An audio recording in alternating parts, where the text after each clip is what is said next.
Silence, where stars whisper secrets untold. A rift tears through the astral veil, and sanity reigns, its grip unfolds. Cultists chant in shadowed halls, their voices a hymn to chaos unbound. They conjure up forbidden falls, to summon the fallen, lost and unfound. Unfound. Oh, astral winds carry up across realms and dimensions unknown. For the void-born dread, the fabric unraveled shall wield power that chills every bone. Across fractured plains, reality trembles, mountains weep, rivers twist in desperate prayer. The sun blinks, uncertain of its symbol, as eldritch horrors crawl from the lair. Their forms twisted and malefic, born of nightmares and forgotten dread. They drift through astral currents, a beacon for those who seek madness instead. Oh, astral winds carry on free across realms and dimensions unknown. For the void-born dread, the fabric unraveled shall wield power that chills every bone. Every bone. In forgotten temples and cursed groves, heroes gather, there is all unyielding to chase the ripples of reality's codes. They confront the abyss, both fearsome and appealing.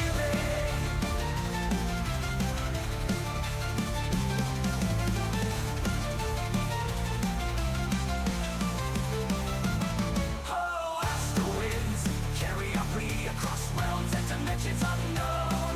For the void-born dread, the fabric unraveled shall wield power that chills every bone. As the final verse echoes the starlit skies and death trembles on the lips of all, the abyssal maw opens, galaxies within ready to consume all those who stall. Yet whispers of valor and unity persist in the eminent astral reckoning. Perhaps hope shall win.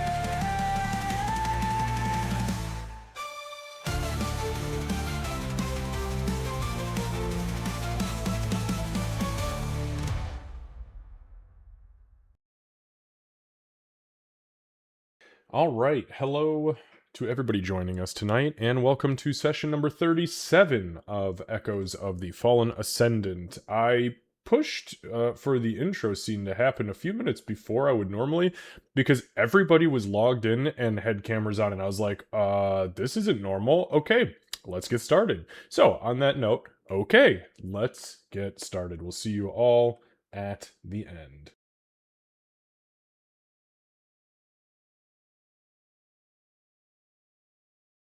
All right. Hello, everyone. Happy Sunday.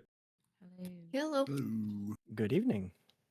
All right. Let's go ahead and jump into a recap. We will be without Lucy this week, as he is without Wi-Fi from his move. So, from session 36, Ianari the 13th, 4254 PFH at 9 p.m.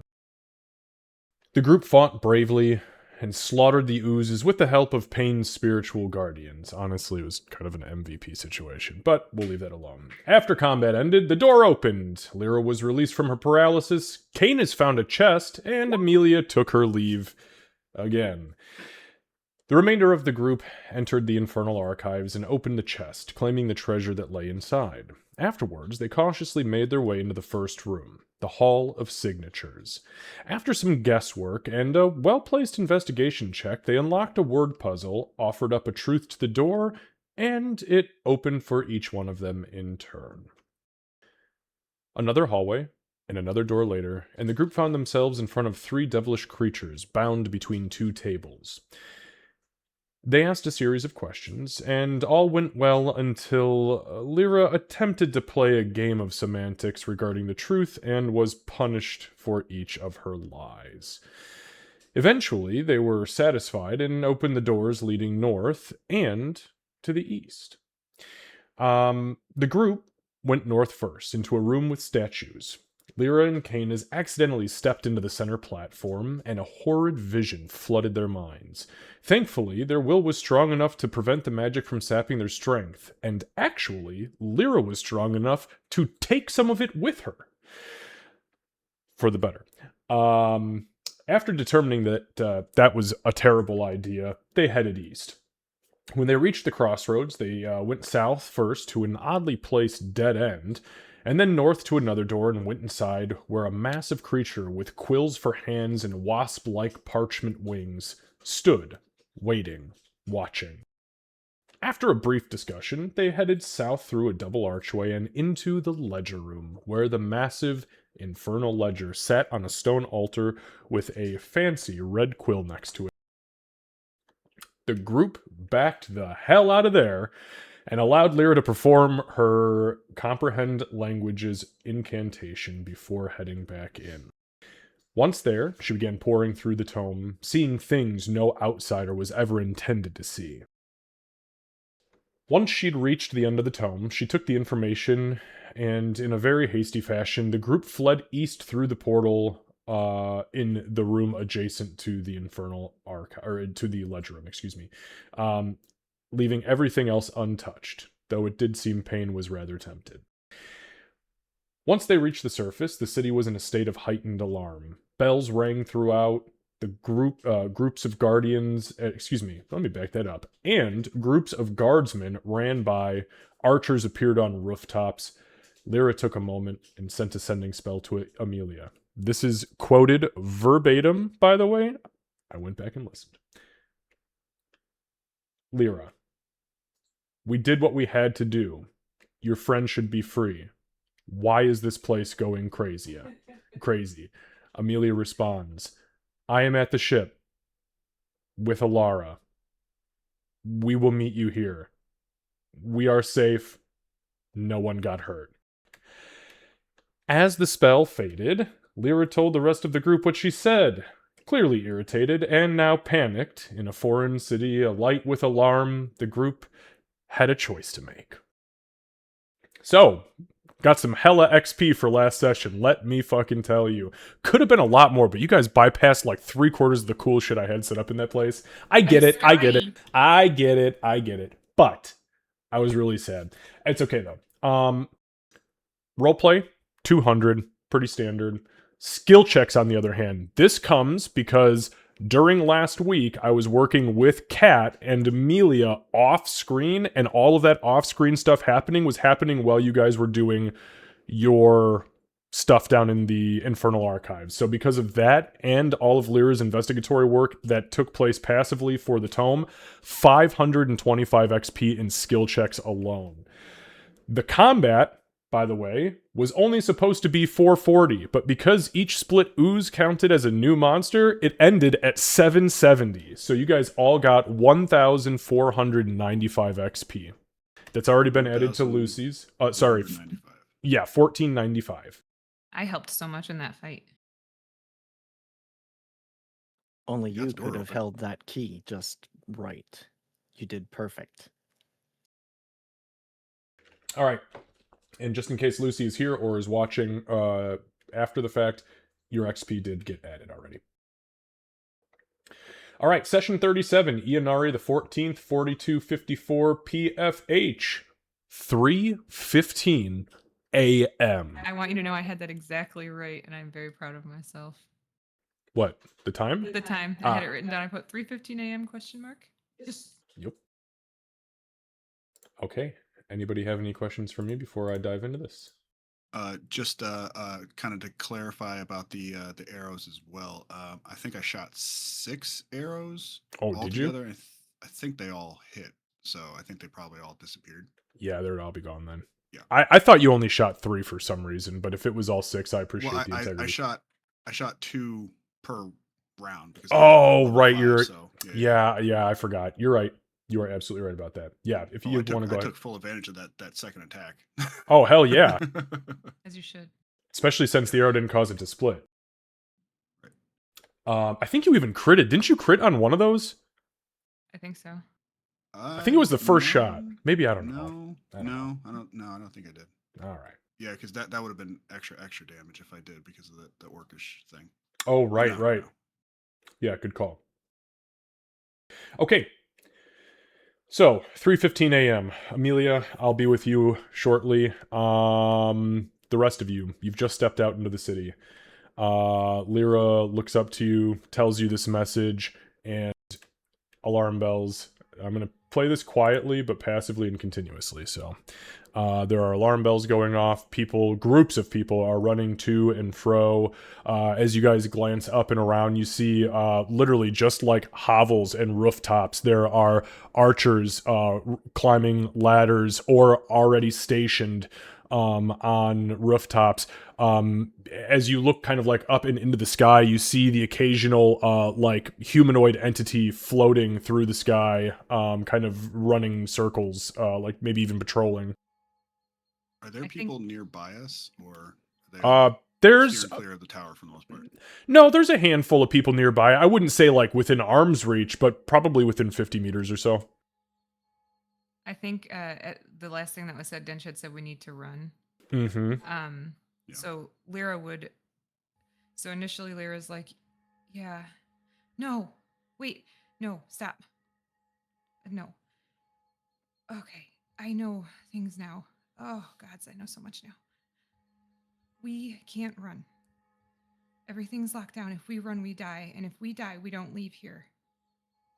And her eyes are darting around at like the citizens and the guards as they're going by while she's talking. Mm-hmm. We don't leave here. Dent, you were right. There's something weird going on here. And I promise I'll share all of the awful details with you later, but we can't. I will never forgive myself if something happens to you here. As she kind of finishes that, there is kind of this hum behind you, like this hum of energy. Instinctively, you all look around and you don't see anything like following you, or the gate or the door doesn't open or anything.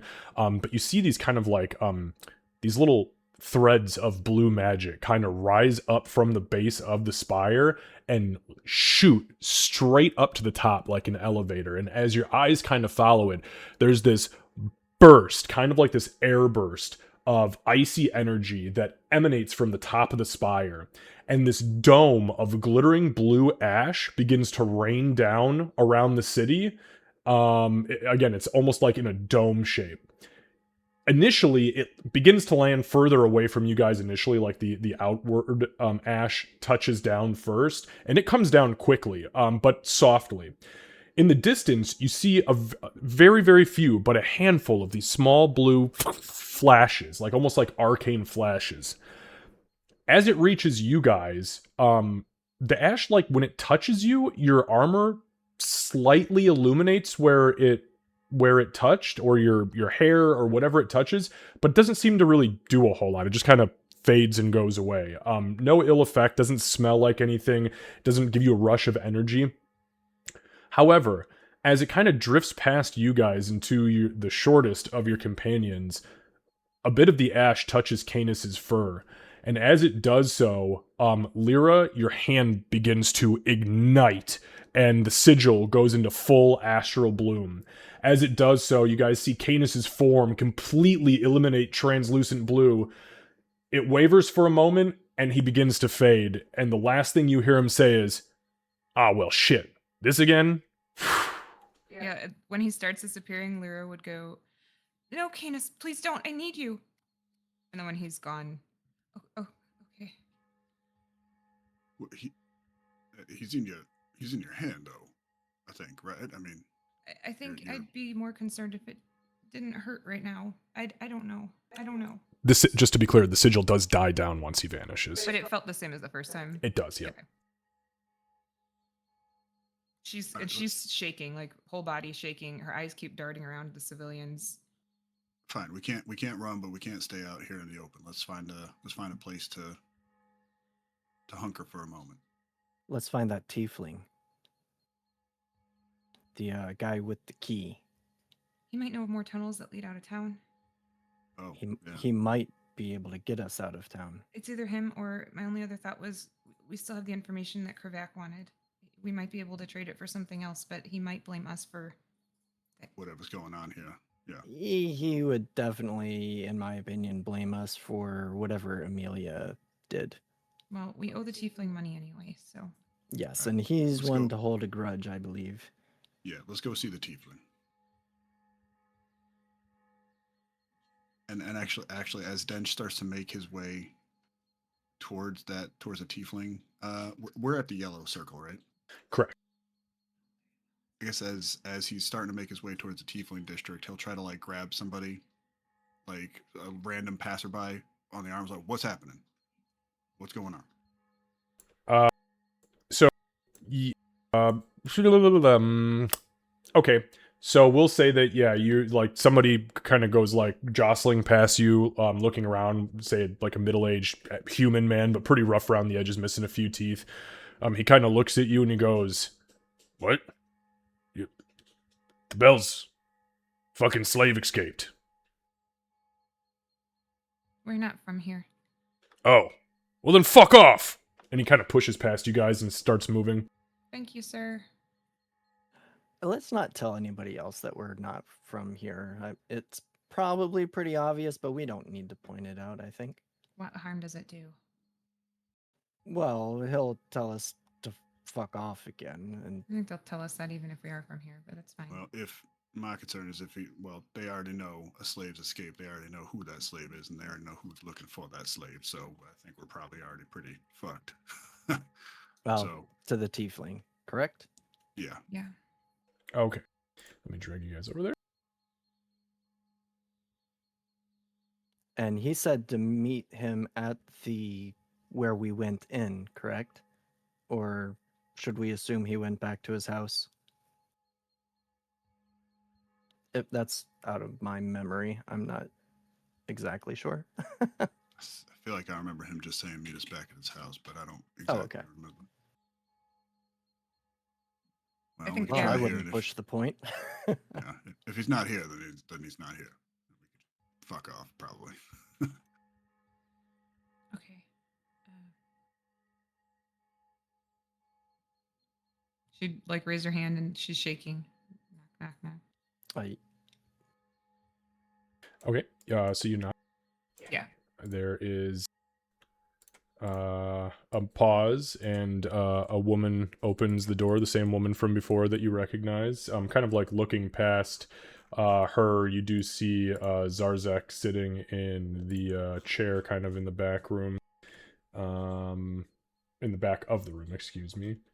Give me one moment.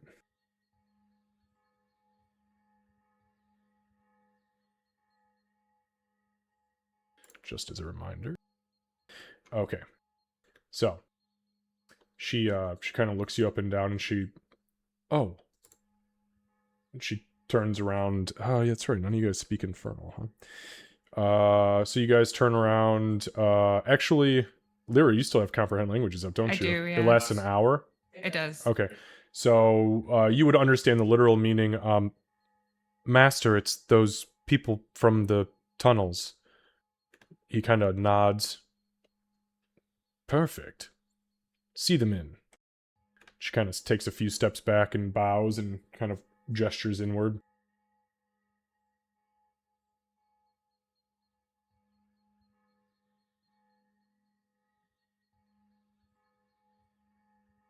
Well, hello, sir. We made it back.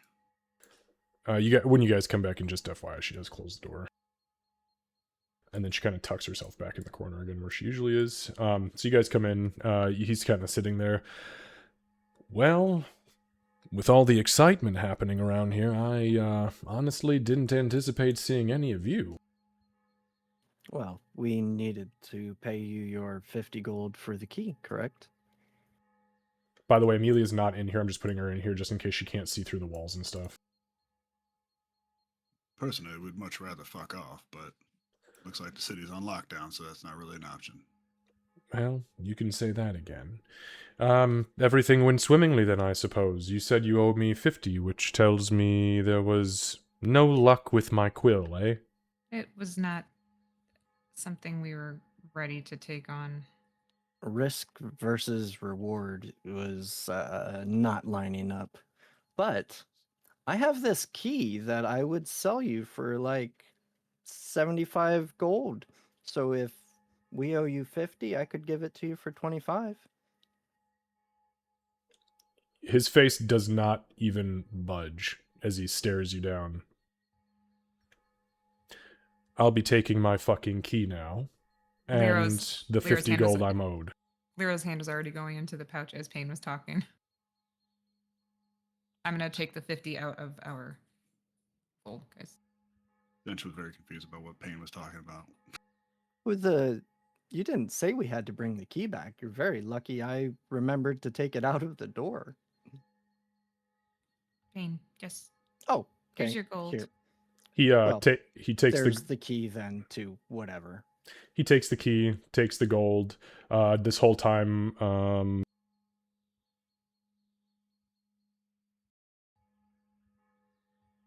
no, you guys don't notice anything. He takes the key, takes the gold. He kind of scoops up the gold and puts it in a very similar pouch to that which you guys have. Kind of glances around a little bit. He reaches up and behind the portrait, or excuse me, the bookshelf to his side, and he pushes something twice. It looks like maybe his finger even moves back and forth.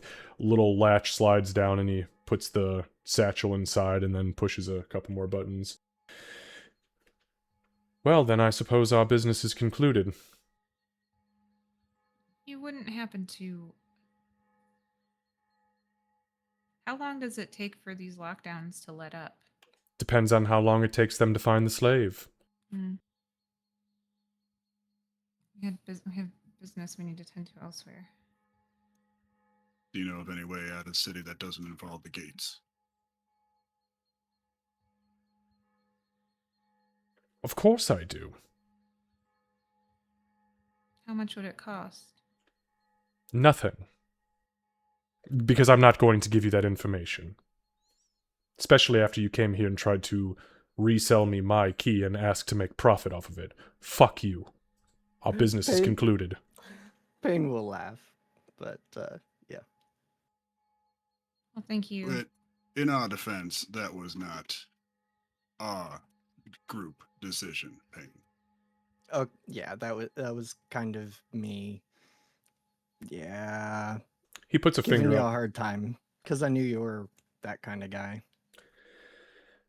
Well, unfortunately, your insight has brought you much misjudgment because I promise you I am not that guy. Where is... You came here last time with 5. Ooh, tell me you didn't... They didn't die. Oh, Did they? hopefully not. One of them, she decided not to join us, and then my companion, the blue magic, hit him. She's still like shaking, The and blue magic. there's some Yeah, ashes. the tower released some kind of magic effect. Yeah. What does that do exactly? Does it? What It- does that? It sends creatures not from this plane of existence back to their original home plane. Oh, okay. Why do they do that? Just in case there is something coming from another plane of existence to steal our slaves? Oh, okay. It's a Really good sucks. security measure. He's okay. Cadence is okay. To be fair, we did not have that measure of defense until something came from another plane of existence and tried to steal our slaves. That's And usually how it goes. now, here Warnings we are. come after this. Okay, well, if you don't want to do business with us further, then we will take our leave and I guess wait patiently. Very well. Thank you. Best of luck. She never sat down, for the record. All right. I guess we'll try our luck with the gates.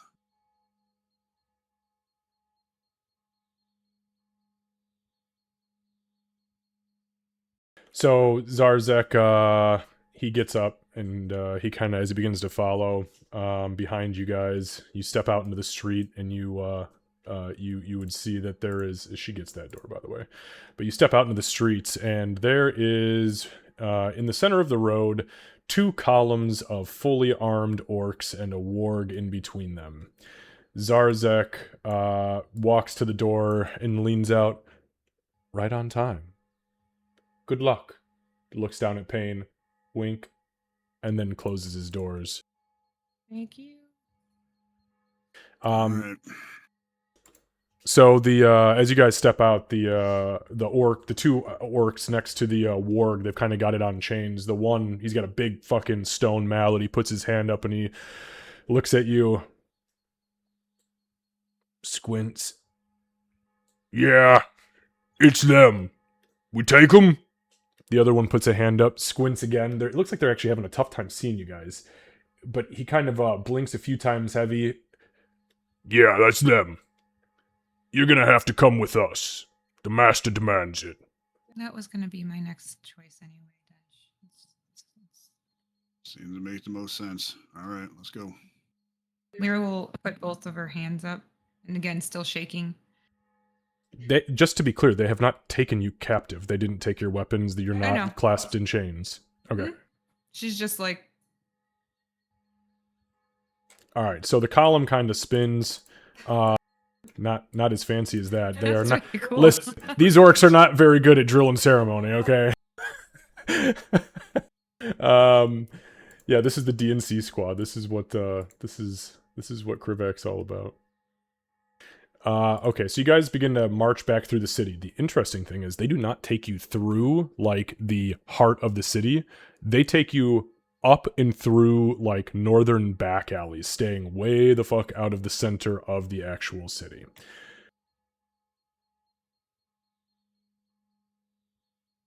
So, you guys are brought back to the slaves' quarters. Again, the whole way, they just kind of flank you guys. They don't say a word to you. They don't threaten you. The warg doesn't pay any heed to you. You are not clasped in chains or held captive or any of that shit. But you guys get back here. A couple of them approach the door. There's a knock. An open. He steps in. And the other one kind of comes in afterwards. And then you guys hear a familiar voice from the inside say, well, come on in. Here we are. So on this little table right here, you guys see there's a small, like, lavender looking potion that's got like little fluffy clouds inside of it. Lyra, you actually recognize it. It's very, Yeah. very, very similar to the one that you've got as well. okay. But he kind of he doesn't say anything. He just struts over to the table. He picks the potion up and he says, we still in business? I was going to ask you the same thing. Good. Pops the cork on it, drinks it, slams it down on the table like he did a shot. Come here. Only surface thoughts, right? I have personal shit that I'd rather keep. I don't give a fuck about your family. I just want to see what you saw down there, like we talked about. But you need to send it to the surface. You Okay, ready? Give me a second. Been a lot going on the last 10 minutes or so. Bench puts a hand on your shoulder. All right. So just for your, all right, she's gonna focus especially on like the first page, the page about him and everything. Do you want to know everything or things that are pertinent? I said I want everything. I want Okay. everything you saw, everything you've got in that mind that came out of that book, because there may be bits and pieces that maybe you don't understand that I might. I honestly hope so. Some of this, if you don't know it though, might be alarming. So I just wanted to warn you ahead of time. So she'll start focusing, like going through it. Just the bringing up the images of the pages. Okay. And when she gets to Amelia's, she does hesitate for a second. Okay. But All I need to know is, do you show him everything? And if in everything that you are choosing to show him, are you trying to obfuscate any of the information from what you saw? No, because Lyra's not going to risk these two for somebody who already abandoned them. Okay. So you begin to kind of flip through the pages, and you feel his presence enters your mind, and you immediately get this kind of waft of like brimstone and sulfur, and you guys see his eyes kind of they're glowing like this pinkish right now, and he's reached out a hand and he's put it on he's kind of palmed Lyra's whole head, and his claws dig ever so slightly into your skull, not breaking the skin, but they're holding you in place. And he closes his eyes, and you just see he just kind of is making this like movement motion, and as he does so, Lyra, you see the pages of the book turn, and you hear him say, "Huh.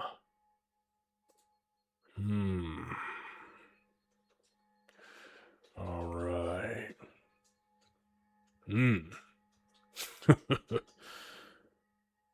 Oh, shit."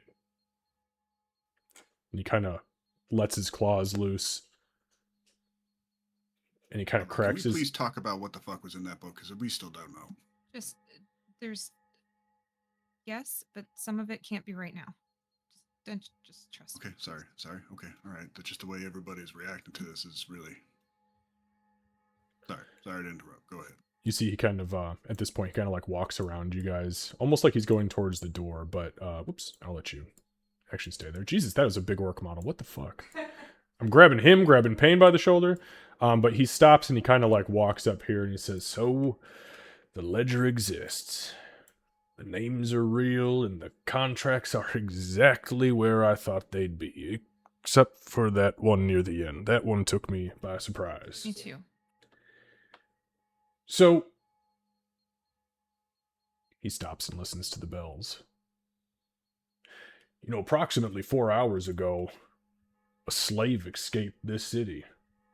It was an elderly elven woman. Lot 52. The Starfinder. Curiously, at roughly the same time, your group set out to complete my task without Amelia. I want you to know that I don't believe that any of you assisted her, because if you had, this conversation would be taking place in the torture chambers beneath my estate. Nope. I believe Amelia acted alone. I thought she would return. I dismissed her as naive, but unfortunately I was mistaken. She is remarkably determined and remarkably expensive. Y'all know what people really misunderstand about slavery? And he kind of turns towards the bookshelf and hearth.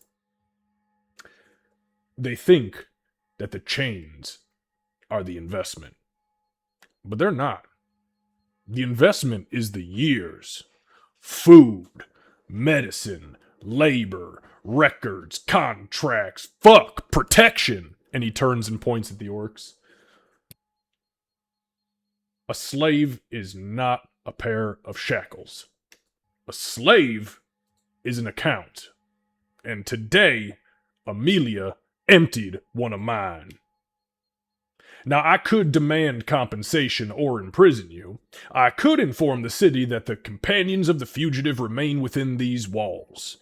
I could make an example of all of you. At this point, he kind of spins in the circle and tries to meet all of your eyes, at least momentarily. He'll catch Lyra's for sure. But I will do none of those things. Because none of that would restore the most valuable thing that was taken from me tonight. My reputation. He reaches behind him, pulls the drawer open, still looking at you, and he removes a small single sheet of parchment that has been folded into 3, and you see a small red wax seal on it. He holds it up, and you guys can see now that the wax seal has the letters K-E imprinted into it. This is a debt. Not yours. Hers. She is to open it. Nobody else. Amelia owes me one loss. And one day, when I decide the time is appropriate, I will collect. He kind of hands it towards the lot of you guys, just kind of out generally Then to the she'll three of take you. it. Okay, so you take it. When you see Amelia, I want you to tell her something for me. I underestimated her. And I won't make that mistake again. I would say this feeling is quite mutual, sir. He smiles. He like genuinely smiles at you. Kind of as you take the letter, he smiles, half turns, looks back at you, kind of like looks you up and down, and then he gives you like a legitimate nod of approval. I don't know if you would necessarily incite that, but I say Payne would definitely pick that up, just for whatever it's worth. So He- wait, did I not pick it up or No. Sorry. Yeah. You wouldn't have picked it up. I was just looking at your passive insight. Okay, It's terrible. Got it. But Payne, you would definitely be like, damn, that was like there was like a level of respect that you had not seen out of him before for somebody else. But he walks towards the door. He puts his hand on the door.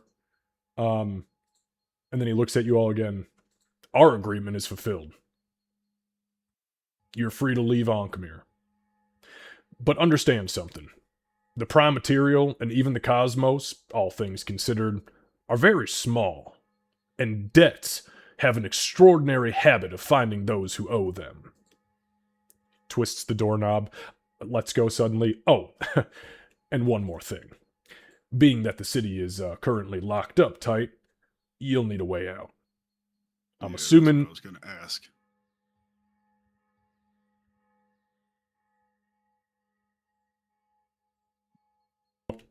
Sorry about that. I got excited and started talking, and I wasn't pushing my button. I He heard him, reaches... I didn't realize it. I thought you were I hear talking to- everything. yeah.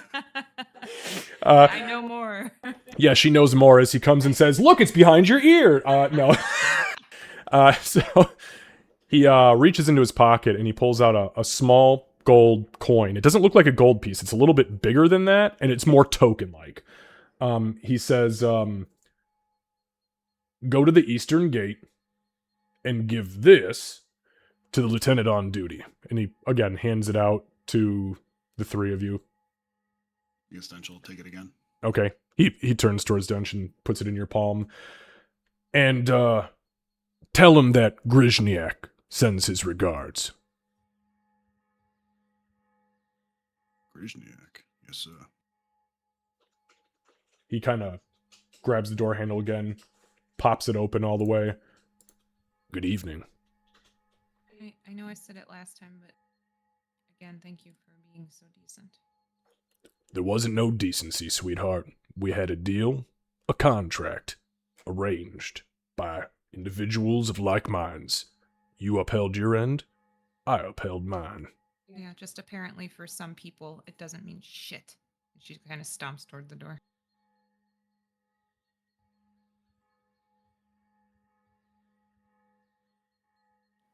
Have a good evening, sir. You as well. Dench pauses for a moment by the door. I have to admit, there were a lot of preconceived notions that I had about this city, this night. All of them were shattered. I appreciate your ability to work with us and understand all of this. Absolutely. I'm a man of deals and a man of doing business. It's all I stand for. You came to me with something you needed. I happen to need something as well. You got it to me, and I appreciate that. Good luck with your Starfinder, honestly. She's a tough cookie.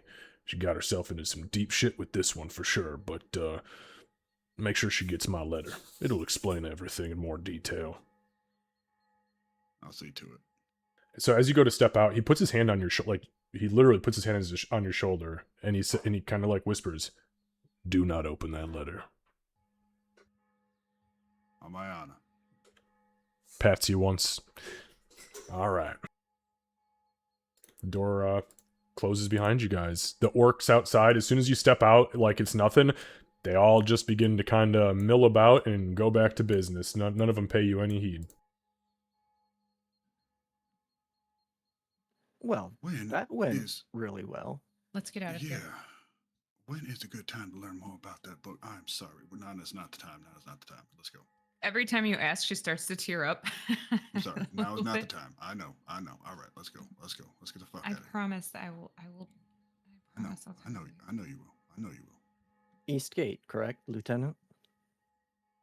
Yeah, Eastgate, Lieutenant on duty. Give it to Lieutenant on duty. Says Grizniak sends his regards. Along those lines. Yep, Grizniak sends his regards. Dandy. That's Alright. I don't think that's his name either, so we'll see what that's all about. Or maybe that's his real name.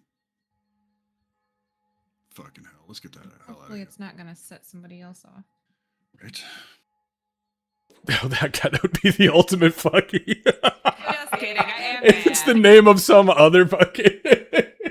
Grizniak, fuck you! Oh, fuck. That's the everybody's so code word mad. for take all these people into custody and throw them in jail. Oh my god, that would be so fucked up. But this would be That the place where that motherfucker would owes me happen. money. I don't know anything Yeah. anymore. I know everything and I know nothing. All right. So you guys head out of the city. Is there any particular direction that you guys want to go, or any route, or anything I need to know before you go about your business? You guys lead me at this point. I think Lyra's basically just holding on to some part of Dench's armor and like wants to get the fuck out. She's like a kid in a grocery store or something. Get me out of Yeah. here. Straight to Yeah, the let's ship, hit- right? Straight to Eastgate and then straight to the ship, yeah. All right. So you guys hoof it clear across the city. Again, the city is in essentially chaos. No, interestingly, whereas people were paying you some heed prior to this all going on, nobody gives a fuck about your presence. They're too busy running around and doing whatever. You get to the east gate, and there's about 30 guardsmen standing directly in front of the gate with another probably 20 archers up on a parapet, like a small wooden parapet. And then there are probably 5 or 6 humanoid individuals flying in the sky and kind of doing a large circle around the east gate. But there does look, Dench, you would note, because you've already been able to pick up the heraldry, you would note that there is a lieutenant standing kind of in the center of the ground cluster of troops. I assume in the center. So he'll walk to the edge and say, "Need to see the lieutenant of the guard." You see the tiefling, kind of a dark, almost like purplish black skinned tiefling, with white, just completely albino white horns and hair. He kind of looks up to you. He's got a little goatee, but he takes a few steps forward, squints. Do I know you? This is the lieutenant. Yeah. Dench brings out the coin.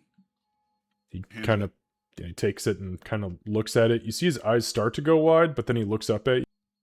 Grizniak sends his regards.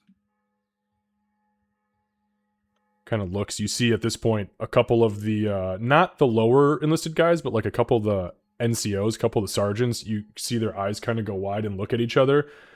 He smiles and he says, "So he does. Open the gate." And he turns. You see the columns spread out. The gate cracks open just like 5 or 6 clicks. Just enough to squeeze through. Maybe 7 when Payne's going through, because I know he's got that dwarf belly. But Like Earth. he thick. Okay, so you guys, you guys walk through like it was not. But just for note, he keeps the coin. Yeah. Okay, and you guys find yourself out the east gate. As soon as you are out, you hear another 6 or 7 clicks. And the door, it fucking closes behind you. And all you see ahead of you is the wilds. As we start walking, once we're a decent ways away, it'll start as like a under her breath kind of chuckle, and then she starts laughing hysterically and then starts crying. And she's like, "We made it out. We made it out. We're out. We made it out. We made it out. We made it out." Dench obviously stops and kind of like kneels down a little bit, and he'll just kind of bring Lyra into a big embrace. You're okay. Everything's okay. Canis is okay. He'll come back. He has before. He will again. It's not him. I couldn't tell you when we were in there. You were right. There is something about that city that's off. And what it is that only 5,000 of those people were alive. If you die in that city, your soul stays there. And you don't know. You just go on living. And if I told you guys that when we were in there, you'd want to save everyone, and I don't know how. So I had to save you. Is this happening right outside the fucking No, gate? it's like Okay. A ways away, yeah. Okay, sorry, I wanted... Way the fuck down. Yeah, I was like, what the fuck? Otherwise, I would have been shaking everybody. You can't leave. I'm so sorry. They're all dead? That was the first page that I read. The first page promised the souls of anybody who was there and anybody who was a citizen automatically belongs. Anybody who dies there, even if they're not a citizen, stays too. To make it seem like there's more people. There's only 5,000 real people in there, and I don't even know who they were. What happens when they leave the city? I don't.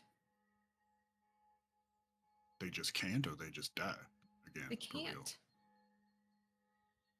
They'd have no idea they're dead. There could be children running around in there. I just left them. What an awful, awful place. I knew I should have burned that library before I left.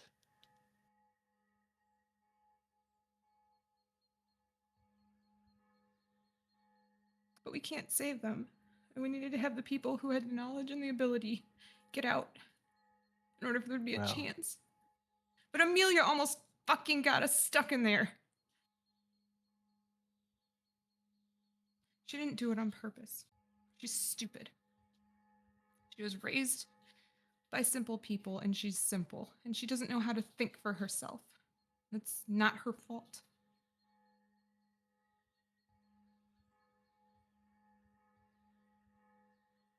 Let's get back to the ship. We'll get this worked out. I'll have a nice, calm chat. You're right, I- though, Lyra. There isn't anything that we could have done to change anything in that city. I mean, what? There's the 5 of us against a city? No. This city has been this way for so long, and the best thing we can do, I think, like you were getting at, is get the word out to people who can do something. Or at least learn what is necessary to turn that around. We went in there with no information. We came out with slightly more information, but not enough to do what we need to do.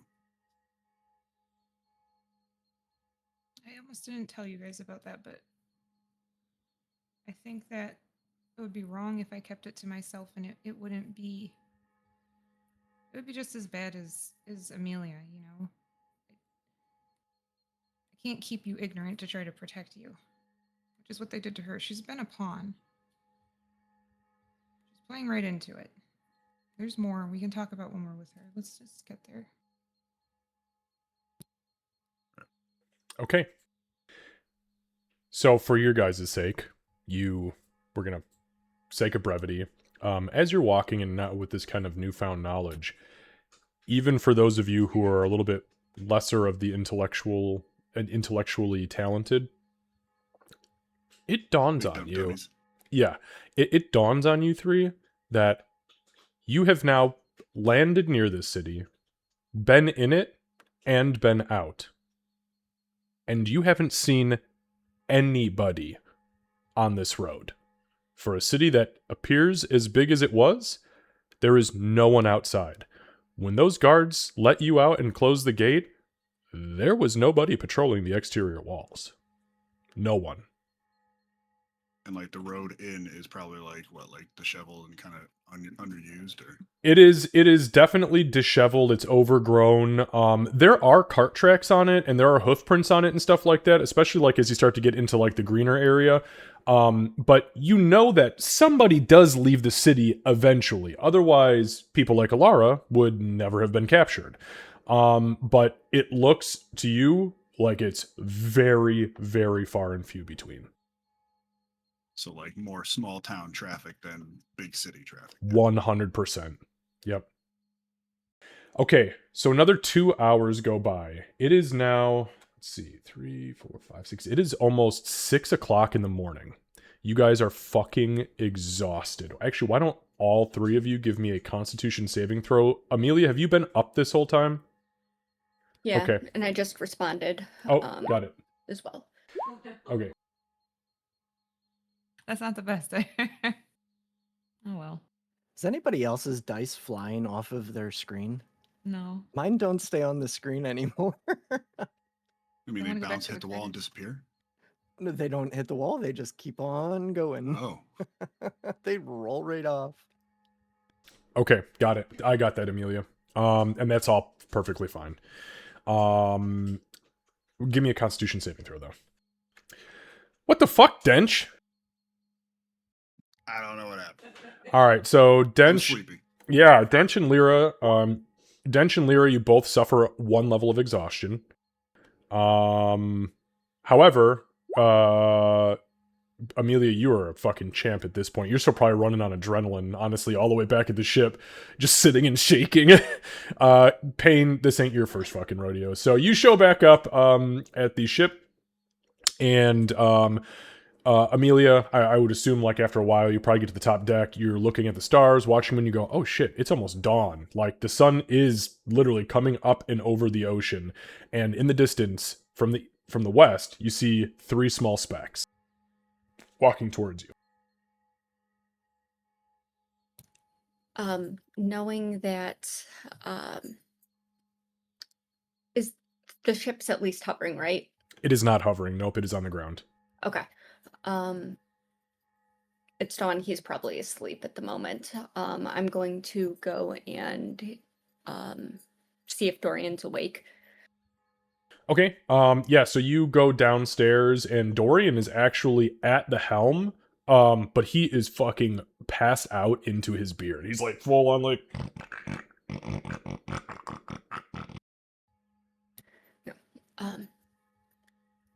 Then she's going to start by just Dorian. give me a sec. Let me see if he sleeps through it. No. He kind of stares at you. His eyes are kind of bloodshot, and he's like looking up at you. There's like snot stuck to a part of his beard, and he's just like, yeah. Sorry to wake you. I think I see the others. Do you Oh, think we could go to get them? I could. Yeah. All right. And we can find some place to sit down so we can all rest. Thank you. Okay. Where are they? So when I was up top, they were that way. Kind And she of just looks points. and he goes, okay. All right.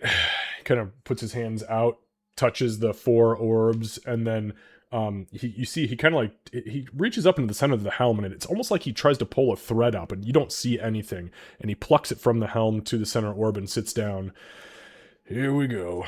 The other 3, all of a sudden in the distance, and you can see the ship from here. You're like, fuck, there it is. Thank goodness. All of a sudden, it fucking takes off, rises up. Oh, that good. Now better she's be- stealing the ship. That better be on its way here. I swear to God, I will track her to the ends of the goddamn earths. So you see it begins to head north towards the inland of Ankmir, and then it kind of like starts to go right, and then Amelia, you hear Dorian go, regardless of where you are on the ship, you hear in your mind, I can't see him from. Yeah, I was gonna say Amelia's would head back up to be able to help navigate there. Okay, give me a survival check.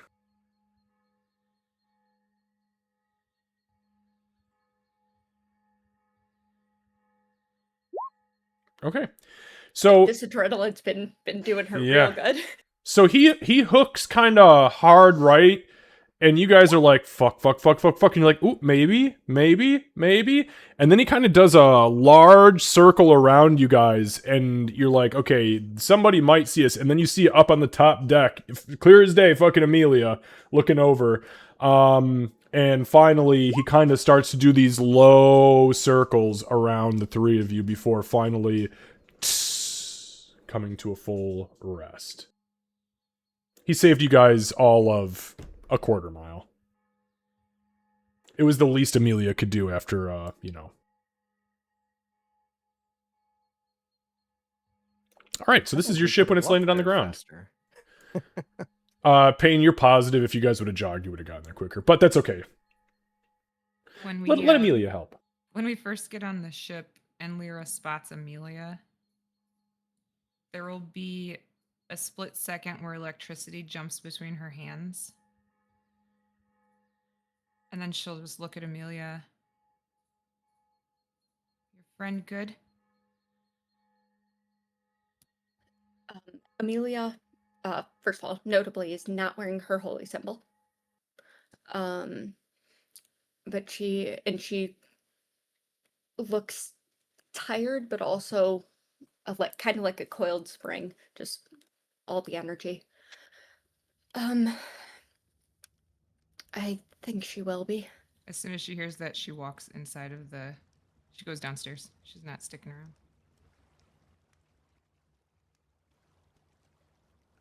Okay. Does Payne notice that Amelia does not have her holy symbol? It's yeah. I mean, you're not exhausted, so I would say yeah. You probably are like, huh, that's not normal. But you're wearing your normal armor, right, Amelia?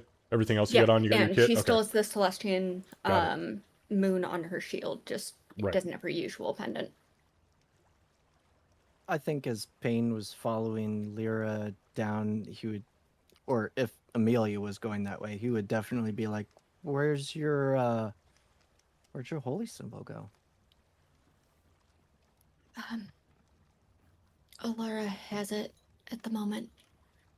Oh, okay. Are you all okay? Where's Canis? Well, he went and did Canis things, but let's catch up to Lyra, and I think you and Lyra have some talking to do.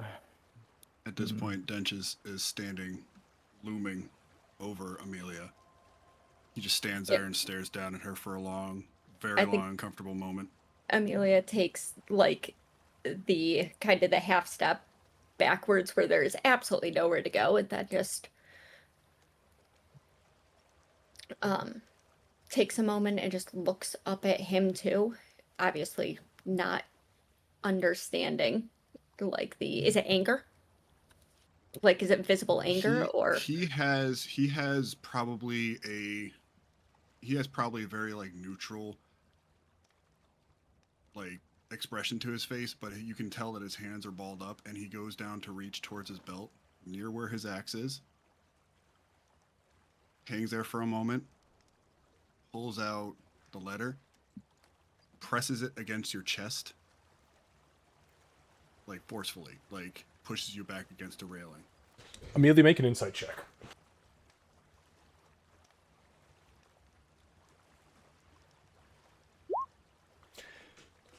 Do with that what you will. she kind of just takes her second, but she'll go and grab it, or like at least put a hand on it so it doesn't fall. What? We are going to get ourselves cleaned up and healed, get this ship in the air, get us moving. We will talk about this in the morning. Understand me? Yeah. You understand me? And she nods. I want to hear a yes from your mouth right now. Yes. Go Good. get. Get it done. And he walks away. Well, that didn't go so bad. Let's do what he said and What? get this stuff worked out. I'm gonna look at whatever he just pressed into my chest. Okay, give me just one moment as Not the two... opening it yet, just trying Yep. to figure out what it is first. Sure. So the two of you go downstairs. Just so you know, when you get down there, there is another person in this bed. And she's not sitting up, she's laying down, but this is what you see. This scruffy looking, white haired elven woman with a massive scar over her right it's like in between her right eye and down her face, but it's like kind of in the shape of an F. But she just looks like a fucking vagabond. I think if Lyra would have seen her there, she might have even gone down. Well, no, because the horse is there. Yeah, no, she would just stay here. But she would have walked past her quietly. She is not sleeping, she is laying down, but you can tell she's in like an elven meditation. Okay. So technically she's in a sleep state.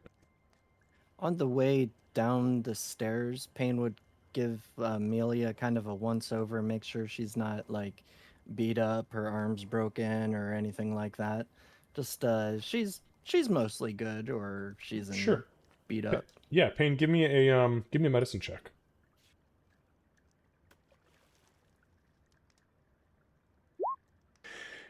Payne, you look her up and down, and you are 100% confident, and it may even be a little infuriating, considering the circumstance of everything. She is in perfect fucking health.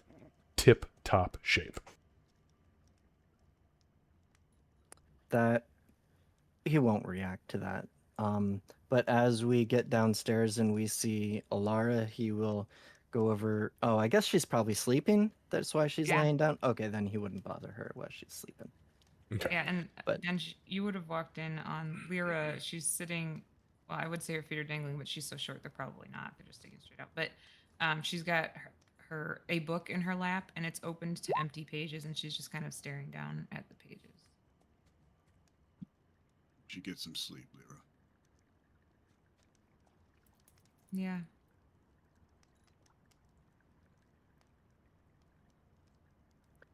We all need sleep, but where should we ask the ship's captain to take us to? A lot of things on my mind, and his name slipped me. Well, Well- our next Canis wanted to go handle the next thing at the coordinates. He'd like to do what he wanted to do. Yeah, I think the plan was we head back to Willahalla and then, figure out what's going on with those coordinates. Yeah. I'm just gonna interject really quickly. Amelia, you look at the letter because you're kind of still up on the top deck, kind of like sitting. I don't know what Amelia's thought process is. I thought I did at one point, but then I got really thrown off guard. But you're kind of looking this letter. It's a letter. It's a trifold letter, and it's got a like a red wax seal closing it, which is common for like anybody who does wax sealings. And it's got the letters K period E period. Well, I'm not going to open the letter without knowing why I was handed it or if it's intended for me. So I'm just going to tuck it by the other letters that I have. Sounds good. Okay, sorry, the rest of you. Payne, you enter the captain's quarters. Dorian sitting there, kind of got the helm on, but kind of like adjusting his shit, like putting his clothes on and stuff. And he's like, "Oh, hello. Welcome back. Good to see you." Thank you. It was quite the adventure, and don't ever visit the ruins of Ankmir if I can suggest that. Never wanted to, never will. Good. I think we're going to lay down because we've been walking all morning, but destination Willow Hollow, if you are up for it. Absolutely not. Your Amelia woke me up early from my rest. I still need 2 hours, otherwise I could fly this thing crooked. Then rest for sure. Thank you. I appreciate that permission. Well, I mean, I was, yeah. I mean, don't feel like I'm your boss or anything. I was just. No, no. Anyway. I'm indebted to you. And you're indebted to me monetarily. It's not a big thing. But yes, I do still need my rest. And maybe just let her know that steering these things is a matter of life and death, and waking me up before I've gotten a full night's rest is dangerous for all of us. Uh, uh, well, I will do that, and also don't be afraid to tell her that if she ever brings it up again, just be like, now there is a chance, and just because she's She's an idiot. you, okay, fair. She's very sweet. Anyway, And she's pretty. But she's an idiot.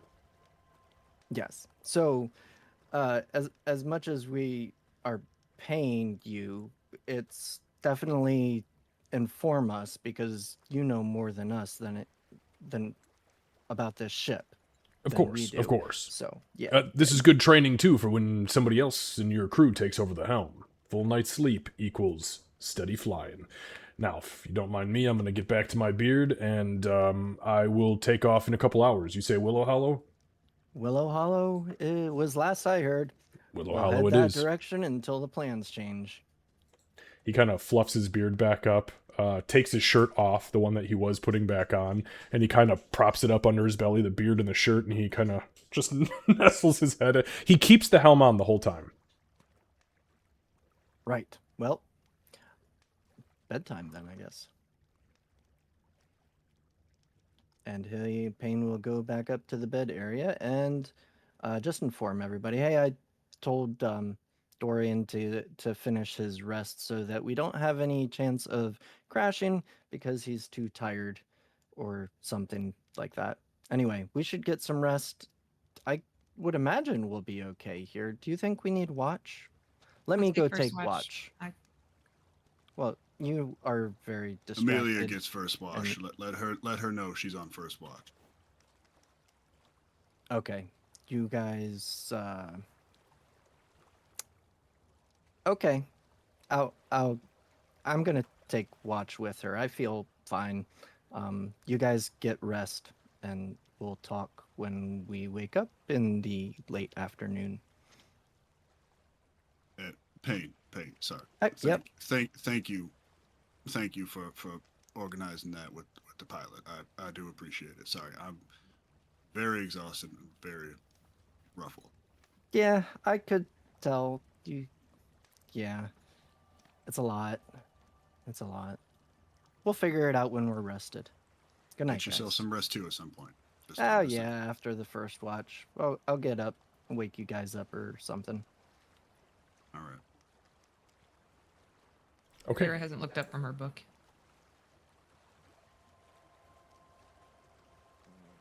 Then kind of approaches her and puts a hand on top of the book. Lyra, you need to Dangerous get thing your to rest. do to a wizard. I know it is. You're a very powerful and strong wizard. But Lyra, a very powerful and strong wizard knows their limits as well. You need to sleep. I feel like I've reached those already today. Reached what? My limits. And let me be the one to tell you that you've reached your limits and you need to go the fuck to sleep.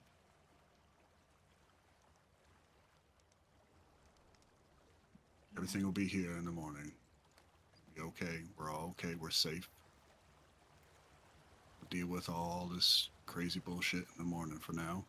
Just heal and rest. I don't know how I'm gonna do that tonight. Dench.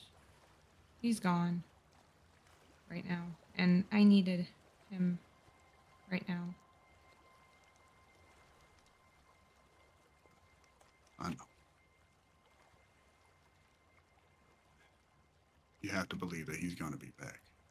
He has come back, and he will be back. Yeah. As long as you still have that tattoo on your hand, right? You know he's still in existence somewhere. I'm He's probably concerned that he he's got probably in that trapped. field. No. He's probably running around that field chasing. I don't know. I don't know what he was chasing last time. Rabbits or something. Magical rabbits. You are very good at putting your feelings aside for everyone else.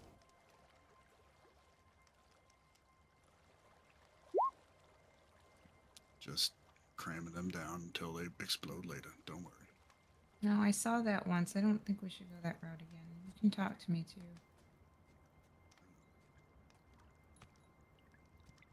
Right now, I- you're worse off than I am. I'm sorry to say, but you need this more than I do.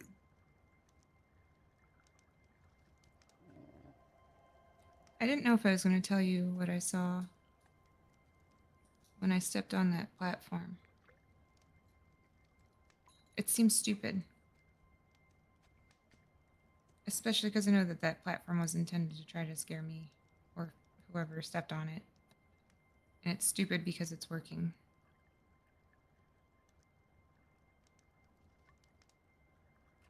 She looks down at the empty book where your hand is on.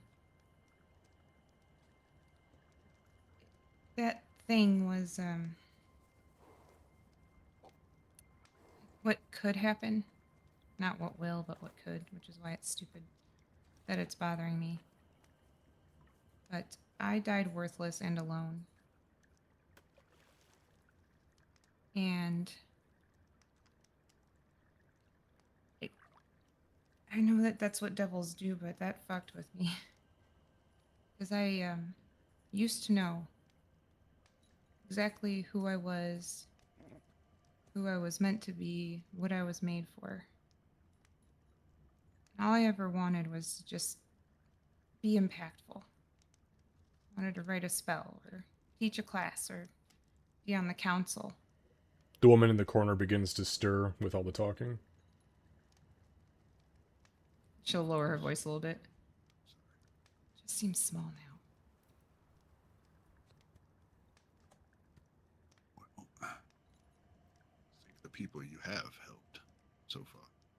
You've helped me. You've helped this group. You've helped the people of Willow Hollow. It's not big. It's not grand. But for their lives, it is.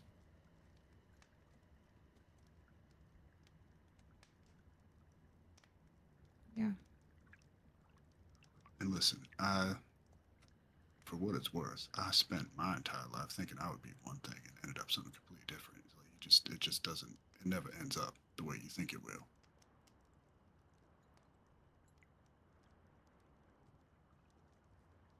She takes a big breath. Yeah. Yeah. Thanks. Thanks, Dench. You're smart. You're talented. You're a good person. And I don't think what you saw is going to come to pass. You don't have to tell me exactly what you saw, but it's just, I know if it messed you up that badly, you can make it happen where that doesn't happen. She'll put it's very obviously like a fake smile, but she'll put a smile on. Just, just get some sleep.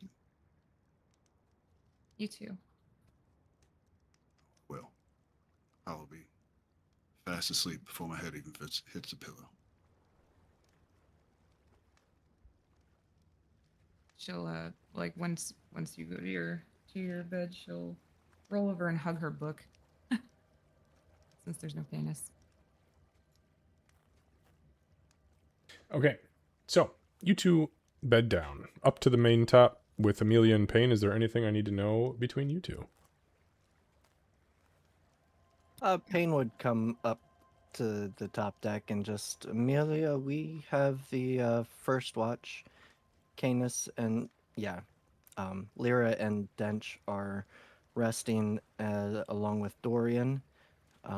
He still had some rest to finish out for the evening, so please help me keep an eye towards Ankmir. It's so much. Anyway, yes, we've got first watch. Okay. And I think she will kind of stay quiet and help watch. Okay. So, your watch comes and goes. There is nothing to note. Nothing on the horizon in any direction. It's a clear day. It's pretty bright. A little chilly, but decent for the most part. You guys get to the point where it's time to swap, which would be, let's see, so that was about 10:30 in the morning, give or take. And you guys go and tap out for Lyra and Dench. Yep. Okay. So you guys go downstairs. Amelia, are you going along with all of this? I'm asking you because right Yeah. now you're kind of like black sheep status, so I just want to make sure I'm not interjecting anything. Unless there's some indication that she shouldn't, no, she would go to, yeah, or Okay. at least to relieve them. Sure. Okay, so you guys go downstairs. Dench and Lyra, you're woken up. And you are told it is your watch. And you rotate without... I'm sorry I'm asking these specific questions, but I know there's a lot of angst and a lot of frustration, so I want to make sure no one's getting their throat slit, their head blown open. Who wakes up Lyra? Yeah, that's a big question. I would wake up both of them. Good call. And also remembering that Dorian only needed 2 hours of sleep. You guys probably- have been in the air for 2 hours. We'll just, Sounds for the great. sake of brevity, about 2 hours into your watch, maybe 2.5, so you could get ready, grab some rations. All of a sudden, you two would hear in your mind, "All right, hold on tight. We're taking off." Kind of grab onto the railing of the ship and then boom, you guys begin to head to the direct northeast of your location. Yeah, when Payne wakes up Lyra, he'd get a very Canis-like scowl from her still. And then she would grab her book and, like, get out of bed. Yeah, I know. But I need some rest. Yeah, get some rest. I think Amelia at that point's kind of just staying by the stairs. And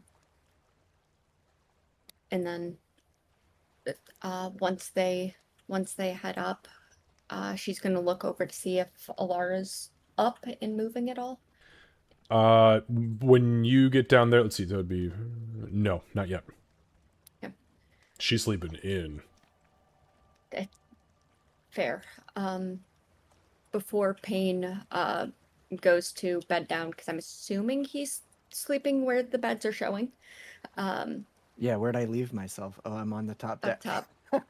Yeah, he's down at the beds. I'm gonna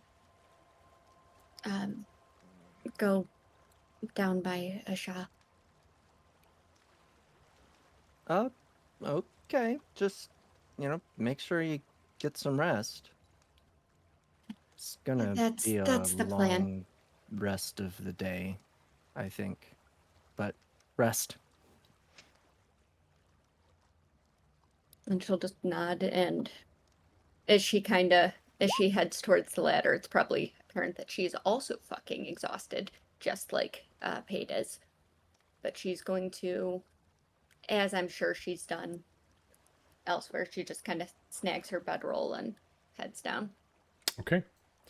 All right, so you two bed down. A little bit into the rest time here, because you guys are now... Is our exhaustion gone? Sorry. Yes. Thank you. Sorry, you can move yourselves. I have a ground and an air, landed and an air thing, so I know that a few of you are moved around. Canis is not here. Oh, into the abyss. Amelia is sleeping. Okay. That's right. Yeah, you were downstairs. Sorry. Okay. But as you guys are kind of up there, Dench and Lyra, a couple hours into your watch, there's kind of like a soft footsteps coming up the stairs behind you. And as you guys turn around, you see that frail, kind of sickly-looking, elderly elven woman coming up the stairs.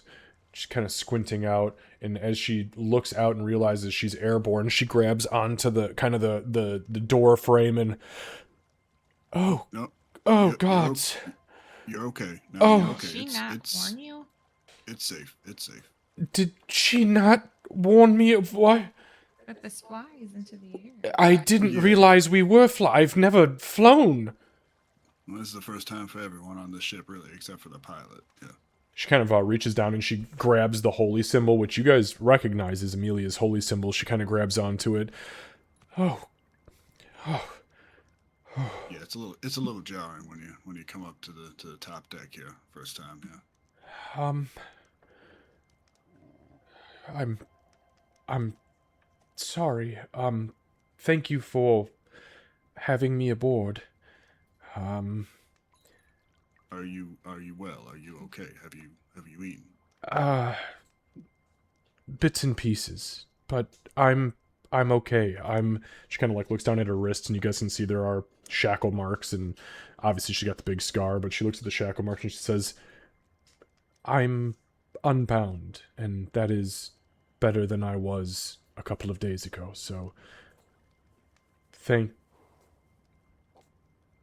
technically thank Amelia, but I hear your group was in the city at the same time doing something, so thank you for Yeah.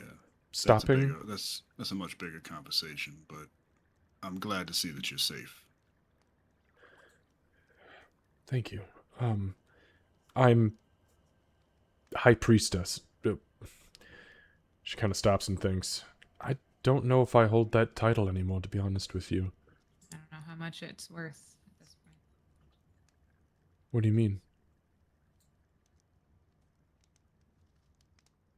You should probably be in the conversation we have with Amelia when she's awake. Is the church... The church is good, but the people in charge of the church not as good as you might think.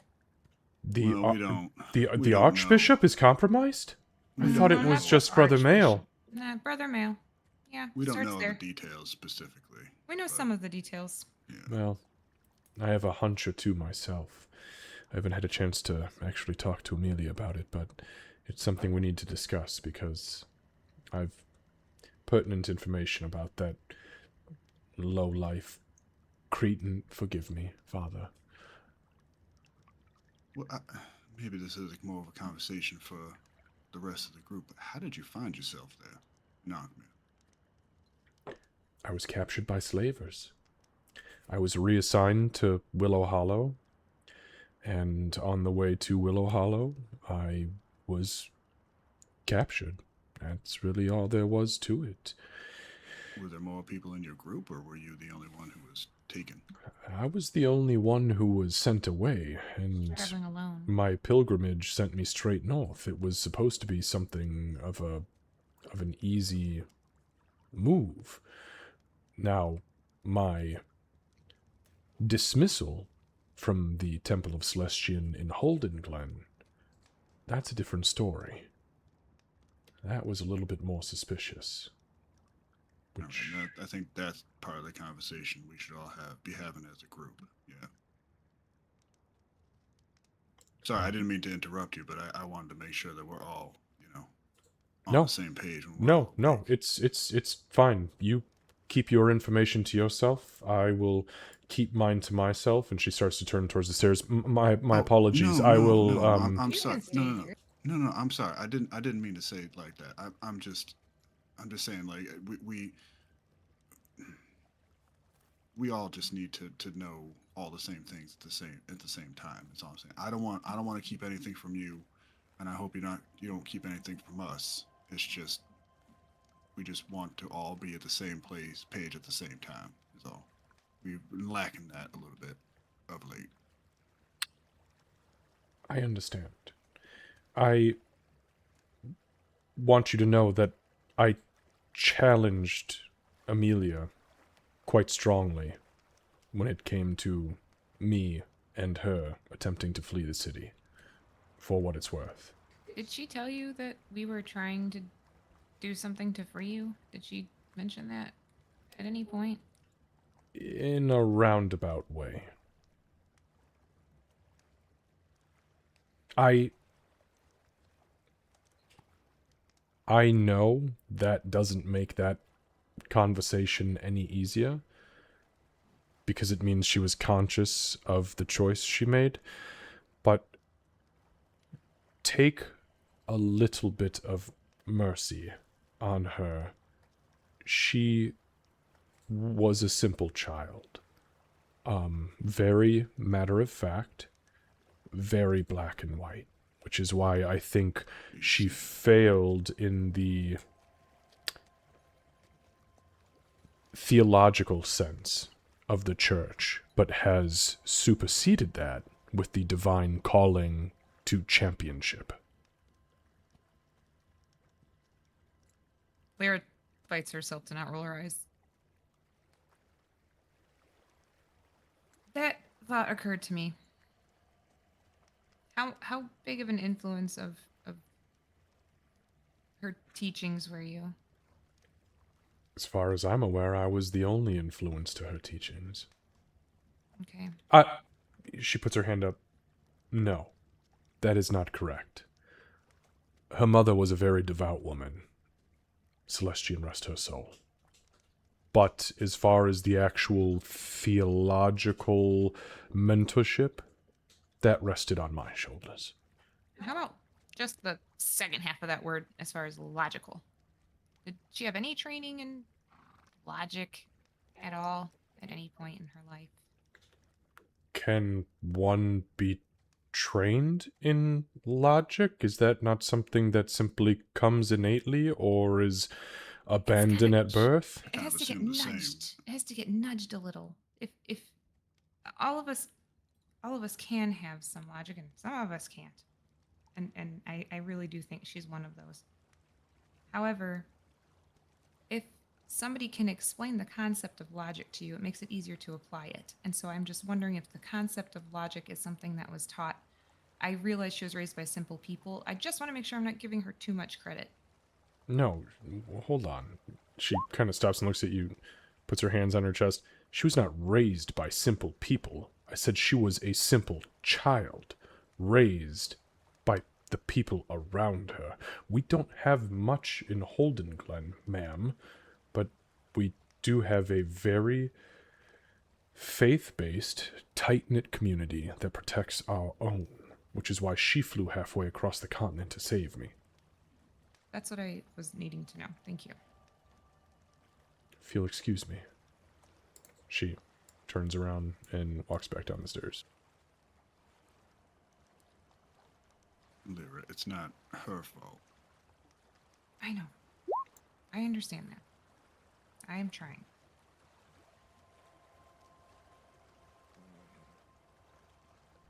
The Okay. issue, Oh, sorry, go ahead. I didn't realize we were still going. Go ahead. the issue I have, Bench, is that pretty much every step of the way, I've been able to call out what's going to happen. Except for Amelia. She's a wild card. But I say, if we do this thing, this will probably happen. And everybody says, no. And then it does.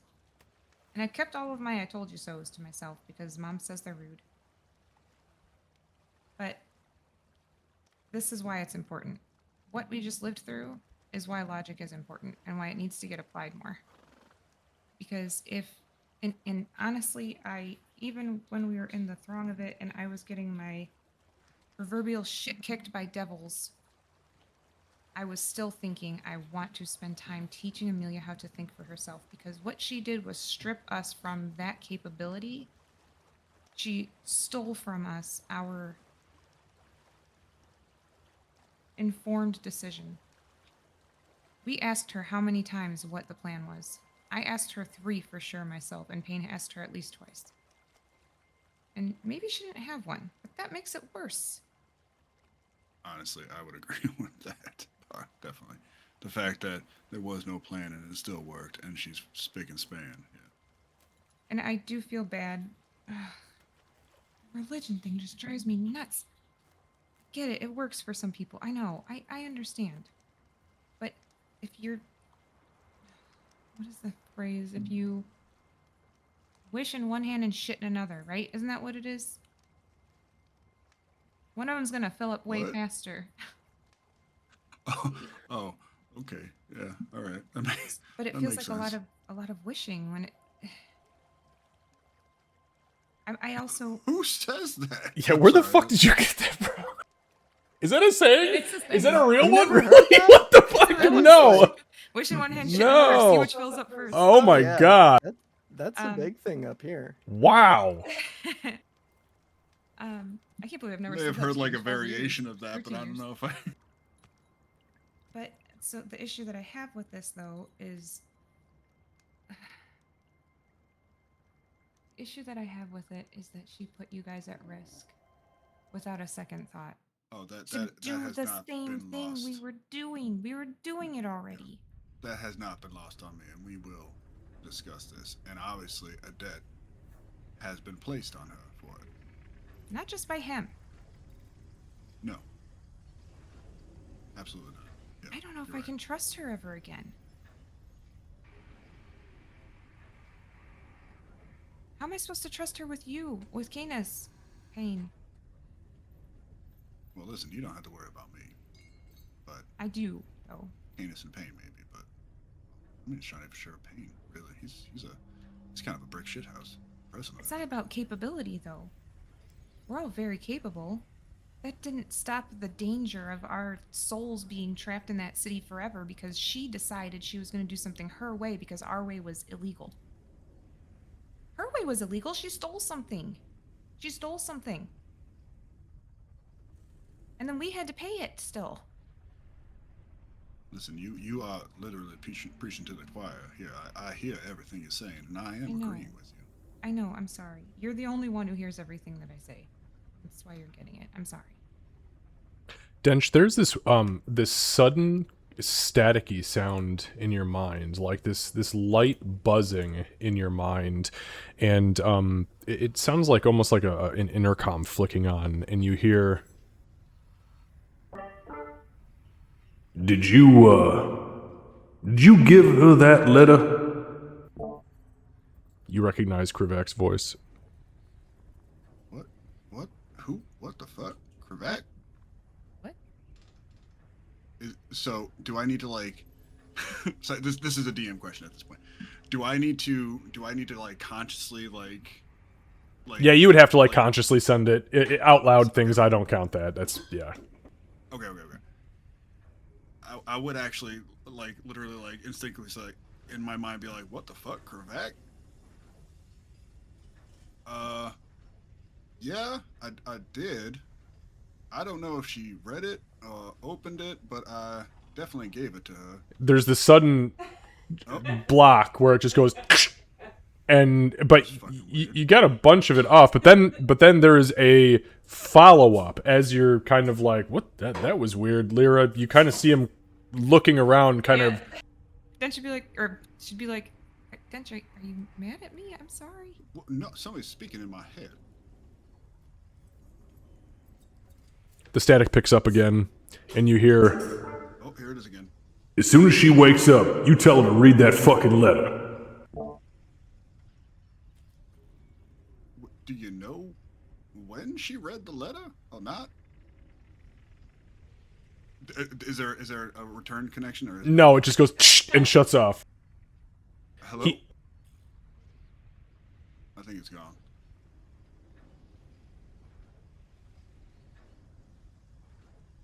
Yeah, it just shuts off and it's done there. He's only got 2 spell slots left. Oh, I think it's gone. Did he take it back? Are we in trouble? Are they going to try to chase us with the 5,000 people who are actually there? Well, no, it doesn't seem so. He's just checking if Amelia read her letter, and I don't know if she has or not. Did you give it to her? Oh yeah, I did. Almost pushed her off the deck with it, to be honest. Please don't do that. No, listen, I've had to discipline plenty of lower ranking people in my time. And a little bit of it involves maybe some more stern than necessary actions. Well, she is about to learn something pretty terrible, and I need to keep that in mind too. She's gonna learn a few really terrible things. So, I think we're all going to do pretty terrible things, aren't we? fortunately, yes, and I would be lying if I said I considered not sharing all of it, but that would be just as bad as what she did. So, I will. No, we need to. I meant what I said to Alara. We all need to be on the same page. We have been Yeah. lacking that. It's gonna be life changing. So I apologize in advance. That's what it is. You do what you need to do. I got your back, no matter what.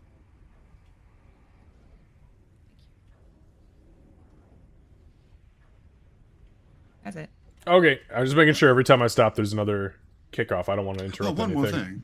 Yeah. Oh, by the way, okay. So you guys go throughout the rest of your watch, and we will say, for the sake of brevity, the full 8 hours of rest has passed. However, you guys have officially fucked up your sleep cycle.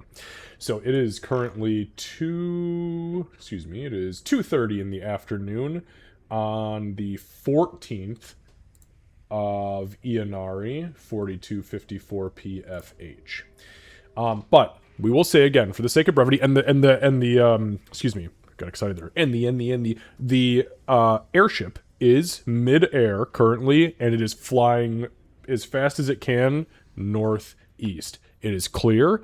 It is cold outside, very cold. Like, top deck is not shorts and shirt weather. It is cloaks or cold weather gear if you got. Yeah, sweater weather. I fucking love that. Good song. Okay. I wouldn't know. Don't know what the fuck it is. I listen to things like Weird Al and classical music. So, but I believe you. Okay, so, yeah. You guys awake. Amelia, you wake up downstairs in the horse quarters. Payne, you awake in the bed. Oh, this is your guys' first time sleeping. Oh, no, it's not the first time sleeping in the bed. The beds are really comfy, by the way. I don't know if I shared that, but they are really comfy. So you guys all awake. It's the lowest deck that's the hammocks, right? Yeah. Yeah. That's where, like, the crew quarters are, and then the actual, like, owners' quarters, I guess, are up top where Payne and Alara are. Okay. Go ahead. Before Amelia goes upstairs, she's going to just grab the shovel, do what cleanup she can before she heads up. Okay. Just out of curiosity, where are you putting it? Because are you just moving it from one spot to another? Because there's no windows down here. No, but she can at least get it into a pile for Got it. next time we land, kind of thing. Got it. Okay, understood. Can the is there like a cargo door or something like that opens up in the back, or is it just like There is, but it's kind of like a drawbridge, so it'd have to open all the way out. If we want to play with those rules, yes, open it midair. That would be fucking hilarious. Oh wait, were you asking? Kick her out. That's my thought. This is so hot. I was just asking The fuck off my ship. Just shoveling shit off the back of the ship is all. That'd be rude too. It does not currently have that. It has the drawbridge style door, but this thing can be outfitted with all sorts of cool shit. So maybe ask. Maybe you guys can get like a shit window. Before we get into too much, Payne's first thing would be to create food and water for everybody on the ship, and hopefully there's enough for the horse. A Shah. A shot. I almost had it. I was like Ash something. And then there is one more thing, and I will send you the message for that. And then that's it. Okay. Okay, so you cast create food and water, and that does. Did we determine that creates enough food and water for everybody for the day, including the water portion of it? Yeah. Okay, It was okay. enough. Yeah, it was like 15 people, food and water, or like 5 horses or something like that. Got it. Okay. Okay, perfect. Yeah, we'll say that. Yeah, you can burn those the spell slot, and you create enough dwarven dumplings, or dwarven meat buns or meat pockets, whatever the fuck we were calling them, and fresh water. It tastes like it's weird. Payne's water when he creates it, it tastes like cave water, but it's like he doesn't know any fucking better. Like it's just what he grew up with. You know, it's mineral water, like really heavy mineral water. Okay, so what are you guys doing? I guess Dench would probably be back up at the bow of the ship, just kind of hanging out with the ballista. Okay. Is there kind of like a cumulative like training time, or like does there need to be like a specific like Yeah, so you need school training? Yeah, it's school training. You have to actually go for any of the positions on this ship, except for like basic crewmen. You have to go study with somebody, and that is cumulative time. You can do it whenever you have time to do it. If you got a week here, a week there, as long as it equals the 2 weeks, which are 5 days a week, 8 hours a day. Same for the helmsman. Well, yeah, like I said, any position on the ship. So Yeah, but one of them was longer, like 6 weeks. No. You're not hearing my point. Any position on the ship requires you to be in a school Right. and have a cumulative amount of time. Yeah. So it's all the same base rules, just different time frames. Got it.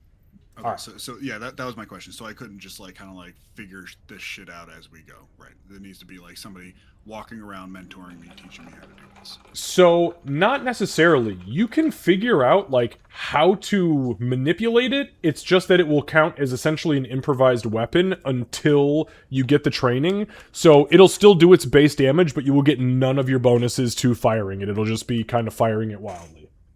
Oh, okay, all right.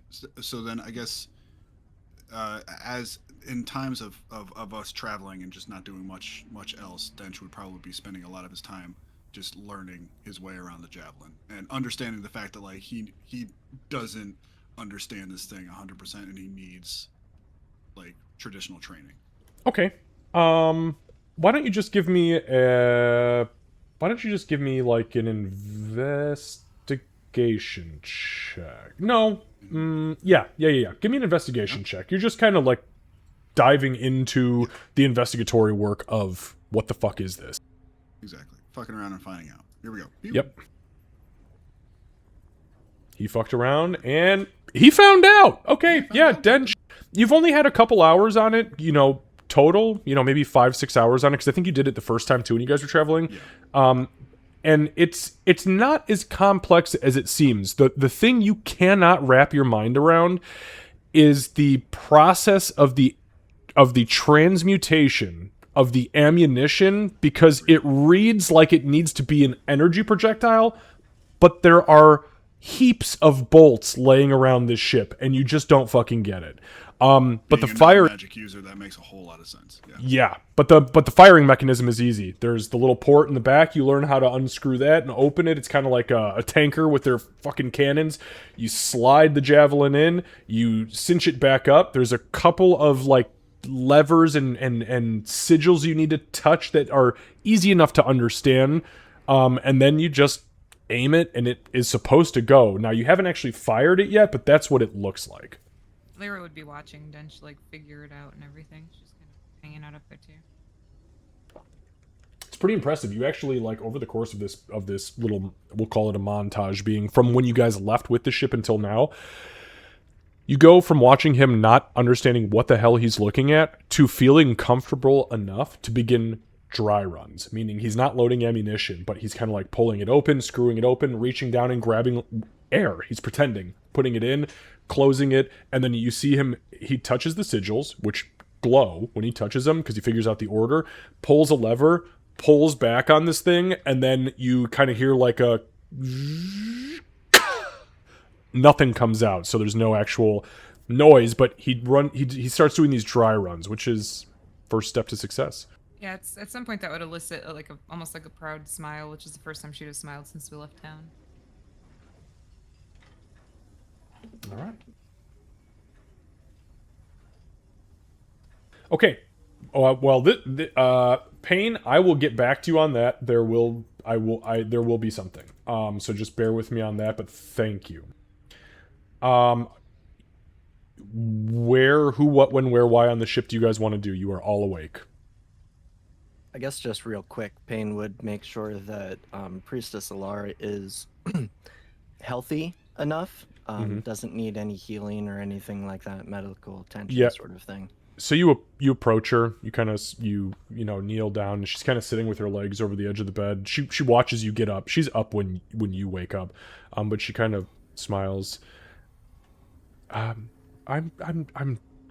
fine, thank you. She touches the holy symbol. Thank Amelia and thank Celestian. I've this. I could take care of myself if needed. But I appreciate your offers. I've never had healing from a Moradinian before. Is it much different than how the Celestianites do their work? I think in concept it's the same, but I'll guarantee you if Amelia is similar, what healing I've received from her is much cooler and comforting than what I would say my healing is. It's a little bit on the steamy side. I'd expect nothing less. I studied your god when I was in my teens. Very fascinating. We don't get many dwarves visiting Holden Glen, but, and unfortunately I've not traveled much outside of the village, but, thank you for your offer. I look forward to working with you. I think I'm actually, I'm not entirely sure what the anticipation is with me. Yeah, that'll be a conversation for the others. Meanwhile, That's everybody please keeps come- telling me the same thing. Yeah, it's gonna be interesting. So, I've created some food. If you would, Oh, if you're hungry, lovely. it's yes. not great, but it's better than rations, I think. So she kinda- Dorian likes them. The horse eats it. I eat it. It's okay. Lovely. She moves past you, kind of taps you on the shoulder, kind of like a thank you or like a good job. She's clearly very elderly. She sits down, she reaches across the table, and just starts helping herself, and she bites in. You actually hear, for the first time since anybody's consumed these fucking buns,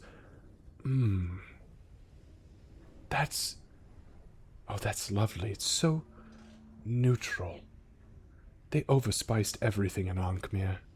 This is just delicious. Thank you. You're not sure if it's an insult or a compliment, but... You're welcome. And that's good for me. Okay. Anybody else? Lay it on me. I think eventually Lyra would have to interrupt Dench's fun and say, "We should probably talk with everybody. You want to know what was in the book, right?" Yeah. No, sorry, I was just kind of Don't killing time until we apologize. were ready. Don't apologize. But I think it's time for me to share. Right, lead the way. And my intention would be to go upstairs. I'm not aware of how much animosity there is. I just don't know how long cleaning up would take. Nah, well, I mean, I'm gonna just sake of brevity. I mean, you have been up for a little while, you clean the shit, and then you can go upstairs, and that's just the end of it.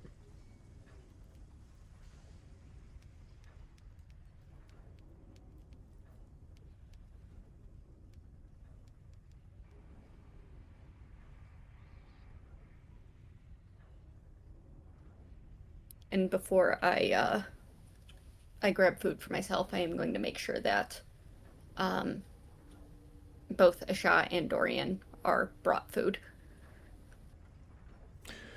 So Dorian absolutely takes it as he's kind of navigating. His head is kind of flying around. You know, he's kind of doing the blind man as he's flying. No offense to blind people, but you know. You bring the buns down to Asha. She does not want them this time, and she does demand horse chow, horse feed. So Are you pulling that? somebody remove that. I am, and when I give it to Asha, Amelia is going to. This might be the last of the oats for a little while until we can stop back into town. Asha kind of like turns around back to you with a mouthful of oats, and you hear in your head, That's quite all right. I will take whatever we can get at this point. Just, I needed a break from the buns. Oh, I understand. I'm gonna see if Alara is up for the ladder a little bit later. I would like for you to meet her. Ilara's here? She is. She's upstairs eating right now. She's very tired. Oh, that's wonderful. I'd like to officially meet her. If she can't come up, maybe you could convince the others to land so that we can meet on the ground and I could have something fresh. I'll see what I can do. And she just laughs and kind of gives a shot pat on the shoulder before. Enjoy your oats. there's kind of And like then that she'll go back up. horsey muscle twitch, and then like a couple of soft stamps on the ground, and then she turns around and goes back to eating. And then you head up the ladder. So those of you who are down here, Lyra and Dent, are you guys still up on the top deck? No, I would have come No, down. down. Okay. Yeah, same. Okay. So you guys come down. Everybody is eating. Well, at least Payne and Alara are. Alara is, and Amelia, as you come up, however you do it, or regardless of how you do it, she is chowing down on the fucking buns. Like, she's not being a pig about it or a hog about it, but she is absolutely involved in just indulging in the neutrality of this bland, generic food paste and the dwarf who made it. I think Lyra would look over at Payne and say, "Thank you, Payne." You're very welcome. Good And stuff, man. good Thank you. afternoon. Shit, it is afternoon, isn't it? Yes. It's well afternoon. Lyra's gonna look around and see Amelia sitting off to the side. You need to come over here. I'll make room here.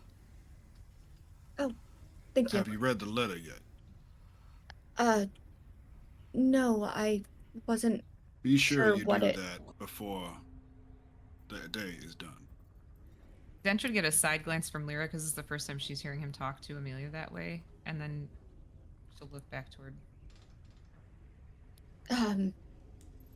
All right. I can read it now if you like. Now we have conversations we need to get off the table.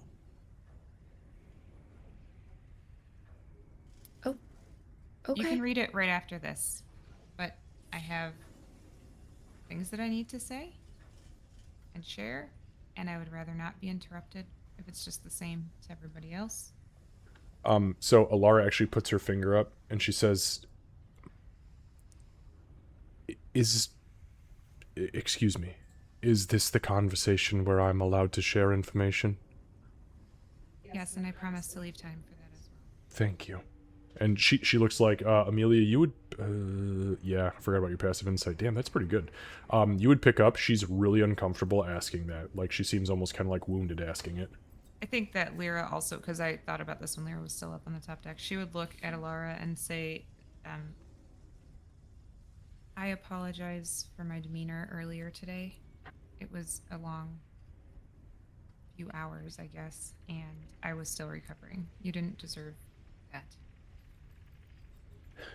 She nods. She kind of reaches across the table and she puts kind of a frail, old, elven hand on your shoulder. It's kind of gross. It doesn't gross her out. She's used to old elves. That's true. That's true. And old. What? Your mother's not old. I'm telling your mom. Did you just call Tell her my mom. old? Tell her. I was talking about her, but yeah. She's like an elderly elf, not like a 200-year-old I was thinking elf. school. I know. I'm just being a smartass. What have you been doing with that weird old librarian? Ah! He didn't even know my name. She puts her hand on your shoulder though, and she says, "It's okay. I understand.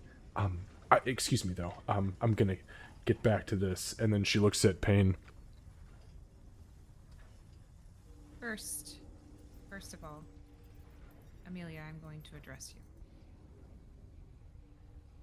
Do you know what the cruelest part of all of this is?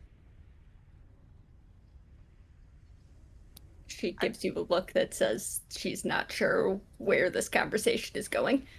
I've been calling you an idiot and a half-wit. And I've been angry because I thought that you refused to think. But after I read that book, I realized maybe it wasn't your fault. I walked into that spire believing that people make choices. People made choices, and I walked out wondering how many of yours were ever really your own. So I read this ledger, and there's a common theme that I'm noticing. Every tragedy in that city had something in common, and that was that somebody decided for somebody else. Now, I'll get into the details here in a minute, but Braxel decided for 50,000 people. The devils decide what a soul is worth. Your order decided what justice looks like. And you decided for us.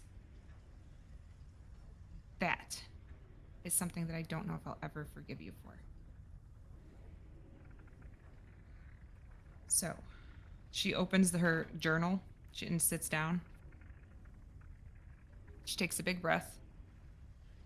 I'm going to tell you everything. So, Braxel, 1,000 years ago, one man decided that immortality was worth more than freedom. And she, if you're glancing at her book or whatever, it has the Wisdom Pact written the Wisdom Pact is written like in bold letters at the top. The Wisdom Pact, as bound by Braxel Wisdom, pact holder / binder. By blood, will, and irrevocable oath, Braxel Wisdom, pact holder and binder of the city of Levistus, did offer unto the Lord of eternal winter, Levistus, the following, and without limitation. 1. All natural-born citizens of Levistus going forward for the term of 1,000 years shall belong to Levistus in life, in death, and in all thereafter. Number 2. Any and all souls that die within the confines of Levistus, regardless of origin, allegiance, or cause, shall be the rightful property of Levistus. When she reads that, she looks directly at Amelia.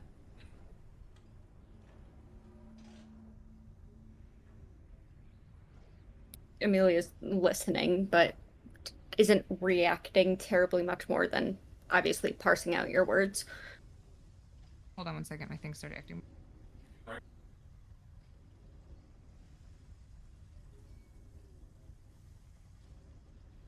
Okay, there we go. Sorry, what did you say Amelia did? That Amelia's obviously paying attention, but she's not reacting much more than Okay. obviously parsing out what you're saying. All souls, and she starts to tear up as she reads this part. All souls departed from the prime material plane shall be bound to walk the city as arcane mirage, forever trapped in semblance, manifest only as illusion and echo to swell the throng and veil the truth. And she gives Dencho a look. So at this point, Ilara, she puts up a finger. She says, "One moment. If that's all right with you." Sure. She looks at Lyra. Lyra looks like she needs a minute. So she takes Yeah, she stops, she gets up, she walks around the table, and she turns towards Amelia from behind. She reaches up and she touches the holy symbol, and as she traces her finger along the crescent moon of the holy symbol, you guys hear this incantation kind of slur out of her mouth. She traces a sigil in the air, and she grabs hold of the sigil with all 5 of her fingers. You see it twist into almost a constellation-looking entity, and she brings it down on top of Amelia's head. Amelia, you are impacted with Fox's Cunning. You understand, for the sake of this, the literal meaning of everything Lyra tells you until further notice. And she comes back around and she sits at the table. My apologies.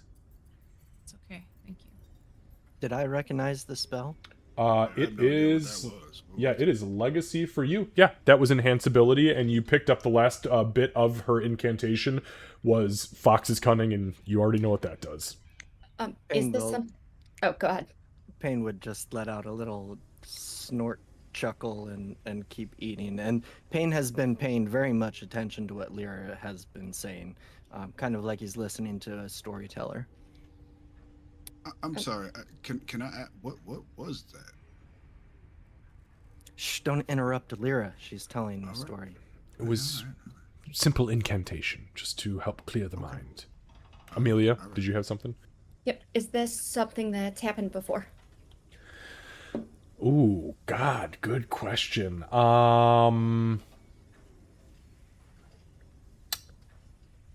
You know what? Yes.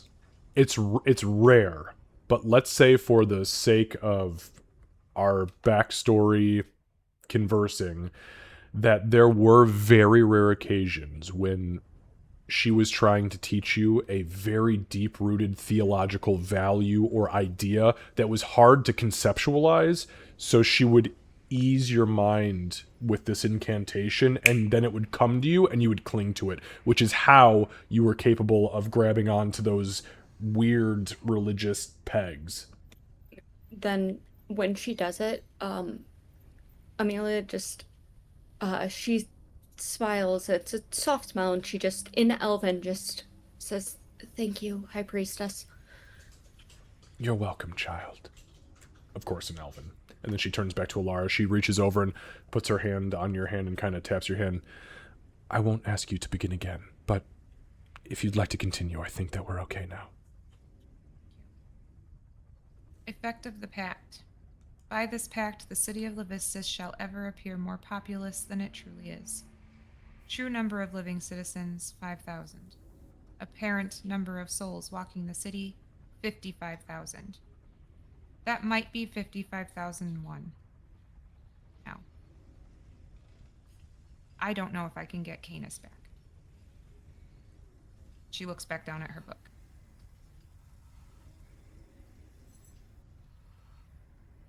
The next page.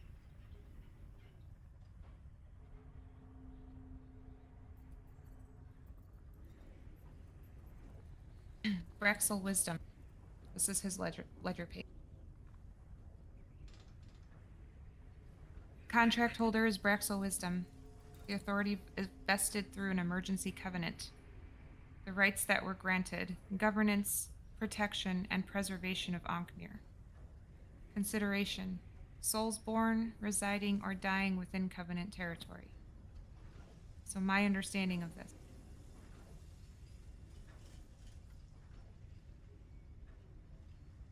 I could find it in my brain. Okay. Braxel Wisdom was a tiefling revolutionary leader. He led an uprising, civil war in Ankmir, made a pact with an otherworldly entity. Said pact helped destroy the ruling forces, and he rose to power afterward. He's known to have repeatedly made pacts with powerful entities in order to gain influence and authority, so this may not be the first time he's done this. The spire was erected during his rule, and Ankmir became a major slavery hub. The implication of this is that Braxel appears to have repeatedly pursued power through extraplanar bargains, so knowing how powerful he is, pretty much impossible. She turns the page. You hear Ilara kind of cough for a moment. The hells.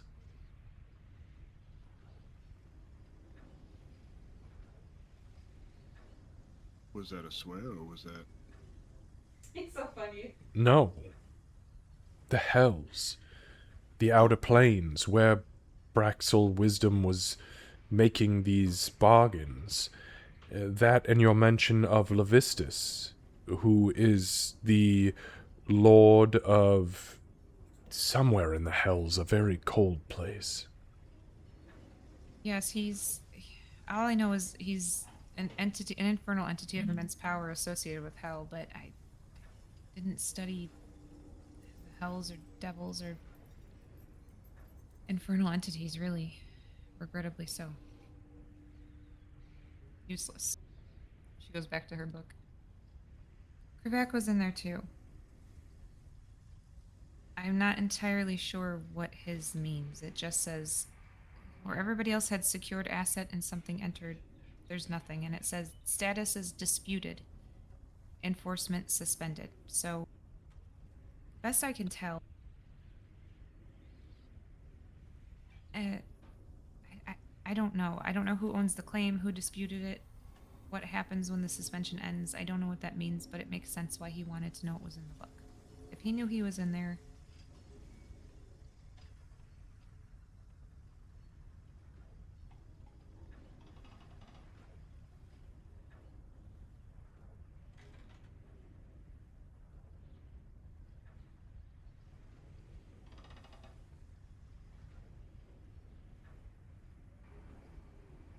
and just to be clear, I know you guys watched me flip through. I grabbed what I felt was most important with the time that we were willing to spend on it.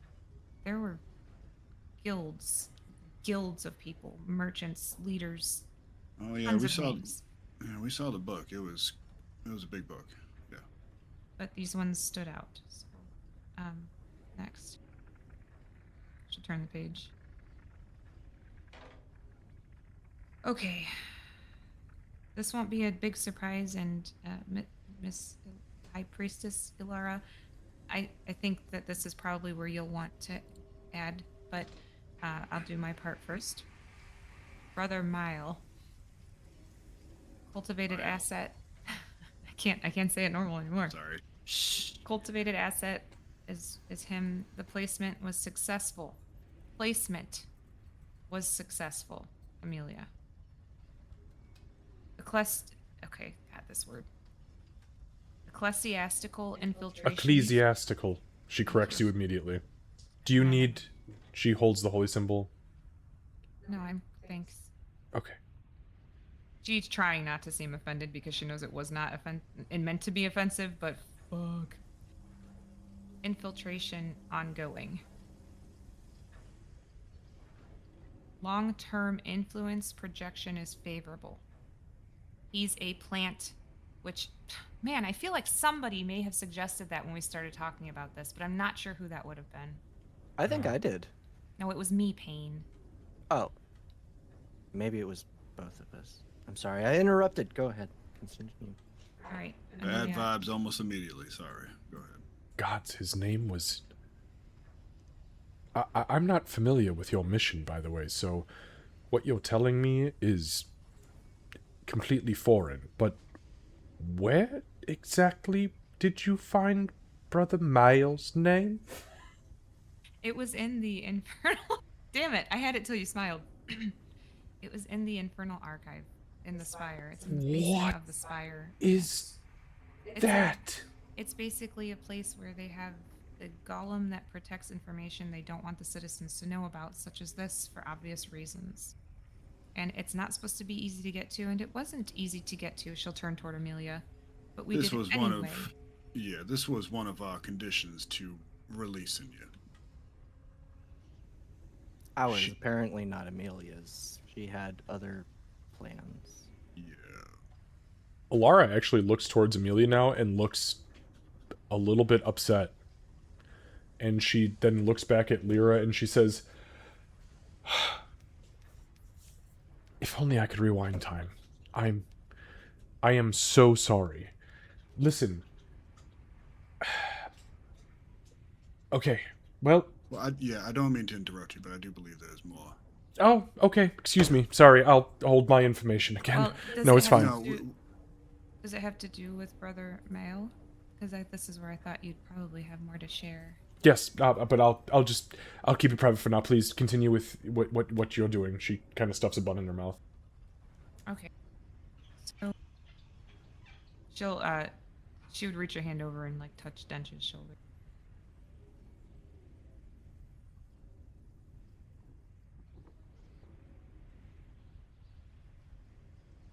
I guess I feel like it might be a good idea for you to speak before I share the next 2 pages. No, I think my place has been situated. It's okay. I'm nobody from nowhere.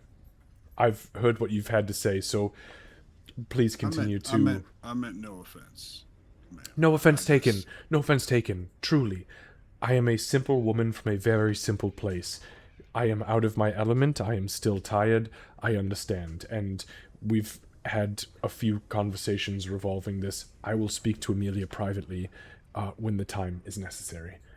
Well, Thank if you you. have information, let's hear it. Let's get us all on the same page. We need that. Make a Yes. persuasion check, Dench, with disadvantage, because you guys have offended her twice in like 12 hours. I hope it's really good. I really do.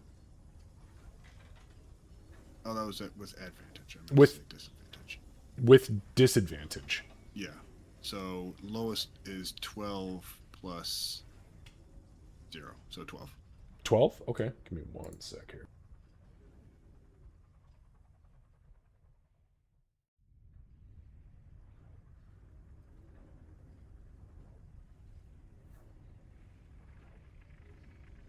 And for what it's worth, there's no deception. It's just him trying to be amenable. Yeah, excuse me, not he, she, she nods. No, she clearly has a lot. She kind of points down towards the book. Let's go through this and we'll figure it out afterwards. Right. Okay. Before you continue, I don't know what they were telling you over the weeks that you were there. And I don't know and she looks towards Alara, and I don't know what conversations have happened here. But you are not and have never been nothing. No one here or anywhere really should be looking at themselves as being worthless. That's That Lyra, you get a reaction from Lyra when you say What's the reaction from Lyra? that. She almost looks like she just got smacked when the word worthless is said. She almost like physically jumps for a second and then composes herself again. And Pain, you would notice that. Kane is in the other world, you would notice that. And Amelia, you would notice that. then Amelia, with her mind spinning a little faster than normal, turns to look at Lyra. No, I mean that. It doesn't matter what the details don't matter for that. That is an absolute, indisputable fact. You are not worthless. No one here, no one anywhere is worthless.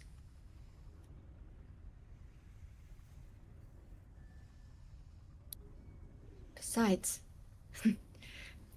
top of your class, and you found a way to get us here in a fraction of the time it would have taken us otherwise. You've seen things that have. You've seen things that were going to happen with a clarity I can't even begin to describe. You have a remarkable intelligence. Her words seem bigger. Can I insight check her? Sure. Why not? Yeah, I mean, she's not being deceptive. She's just... There is an elevation in her intellect that seems supernatural. But she is comprehending what she's saying. Amelia, And you can add she's to that. Still, it's said with the same like genuine earnestness that she's always had. That same simple, just I believe what I say. But yeah, there were more syllables coming out of her mouth than usually do. Lyra would have the same reaction as me. I don't know if you guys can see it, but I have tears in my eyes. Lyra would have the same reaction that I do. And she's just kind of biting the inside of her lip and trying not to cry, like it's very apparent.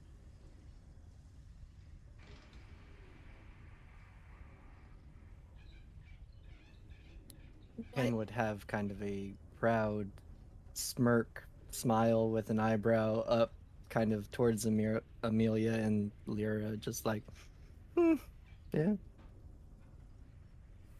Dench is straight back, kind of looking down at the table. Lyra, why don't you continue?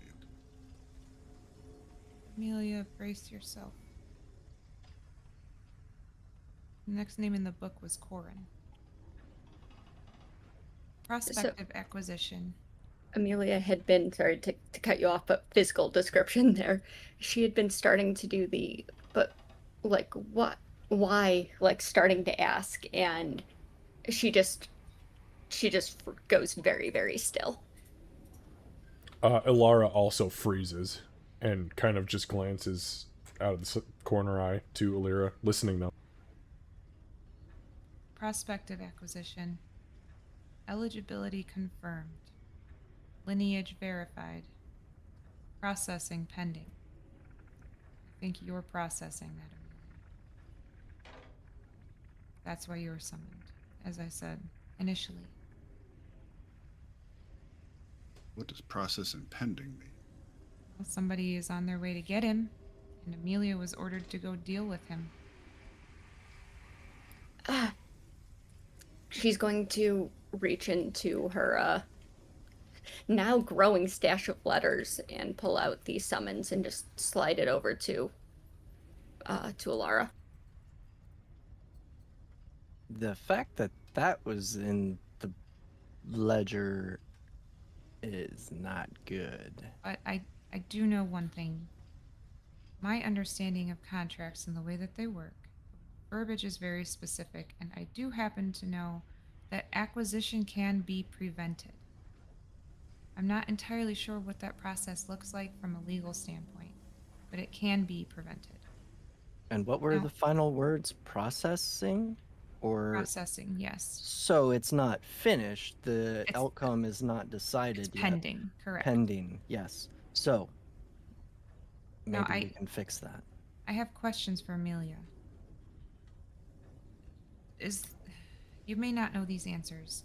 I don't know how to say this without sounding rude. I think you've been a pawn, and when I read the next page, it will make more sense to you. But what? Can you tell us anything about your mother?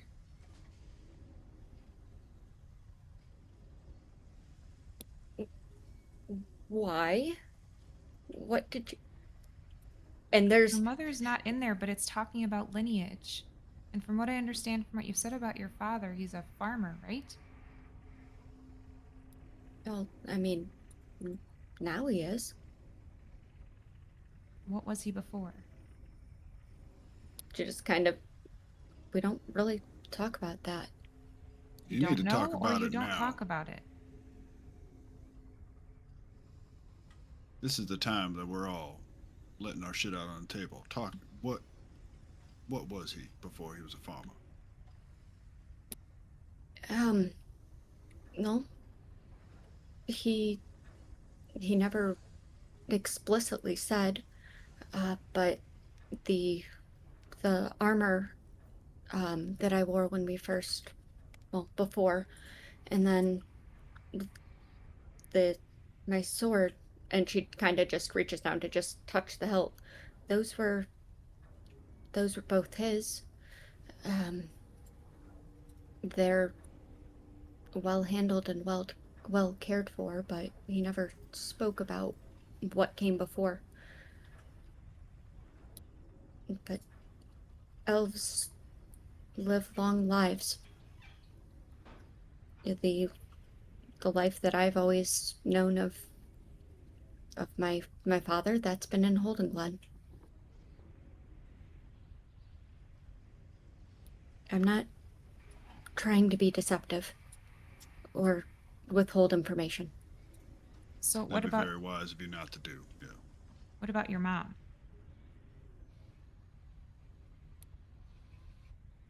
She, because she's never been able to or intending to hide her emotions. There is just a little bit of pain, not dwarf pain, but pain when she looks at Dench again, before she turns her focus back to Lyra. Um, in one hand, it does start to go up to where she would often fidget, but obviously, um, it's not there, so she brings her hand back down. Um, my my mother was a human healer, not of the clergy. Very skilled with herbs. Um, what what do you need to know? So I'm trying to figure out if the lineage goes further than you. Corin's lineage was verified. I'm trying to figure out, was it verified to you, or is your mother in danger? Or is your father the reason that I can't tell you the second part of my thought yet? Um, my my mother was killed years ago. That's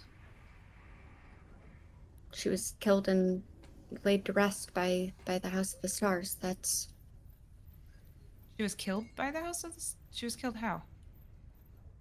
in an attack on Holden Glen. Who attacked? Um, Amelia seems uncomfortable, but still, she doesn't. She hesitates, but it's more of gathering thoughts, not refusal to speak, and that's very obvious. Um, Bandits, I think. Okay. All right. Okay, so the second part of my thought, I think that your dad is in the book because she'll flip the page. You are in the book.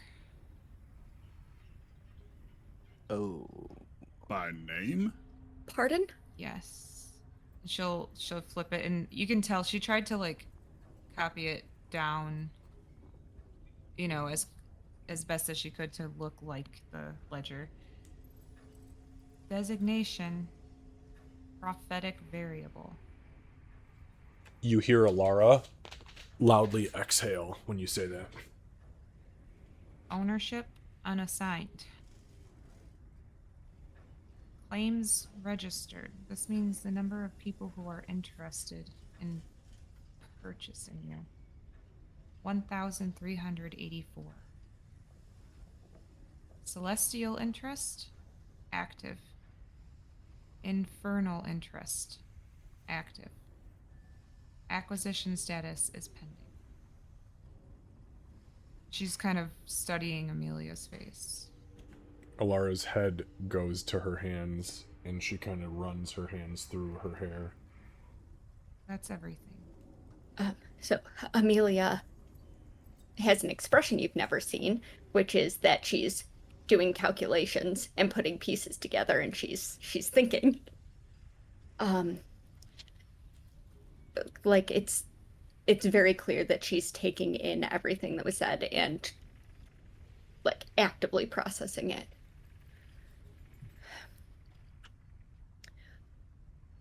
All right, Sorry, Amelia. don't apologize. There's no need for that. She still looks sorry.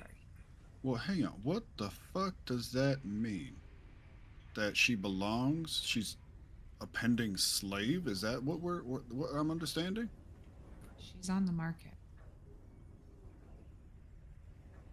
There's demons and gods vying for her soul, waiting for her to lean too far one way or the other.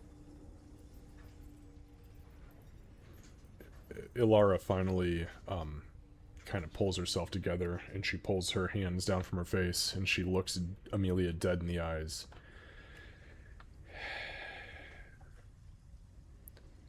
It's because of the celestial convergence. Does that mean anything to me? Especially What now the that my fuck brain's is working that? better.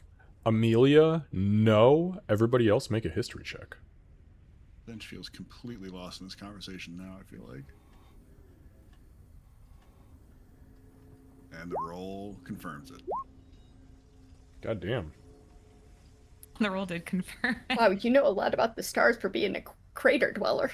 Mine did not come across, but I had an 18. An 18. It so, has to do with religion. so the only one who knows about this, which should tell you something, is the Nat 20. Pain, the underground fucking dweller. The celestial convergence was a moment in time where every single star was visible in the sky for one night at the same exact time. And that was not exactly, but that was about 22 years ago. How old are you, Amelia? Oh, Well, he doesn't say that. What? The DM is not here. No, I'm just kidding. If you share that, then go ahead. Dench had said something.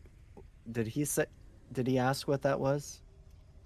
Yeah, he said what the I have fuck no was idea. He's completely lost, and he's open book at this point. Like, I have no idea what the fuck is going on with all this shit. 22 years ago, you said? That's not that long ago.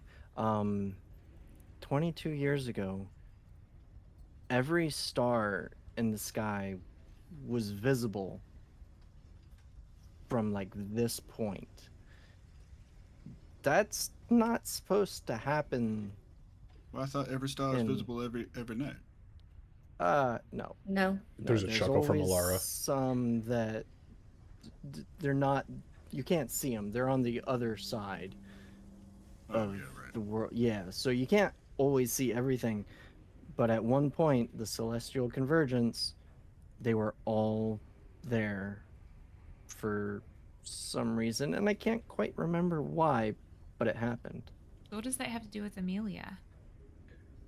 She's Celestian-ish follower.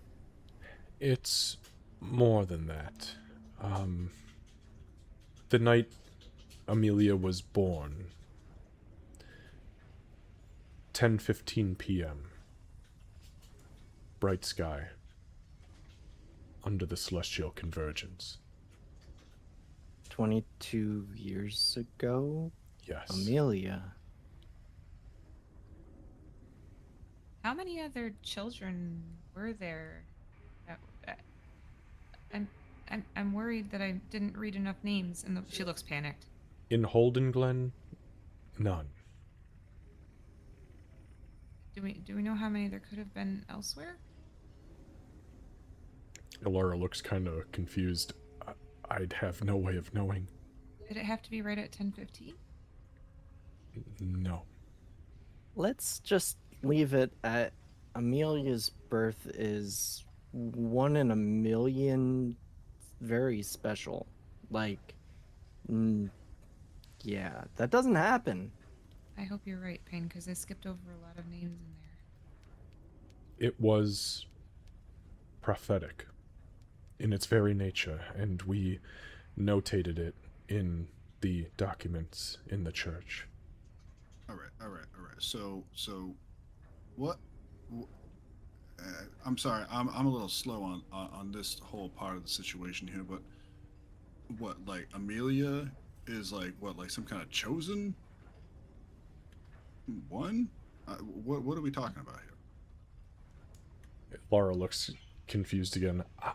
I don't know. This has come full circle, and I'm not entirely sure.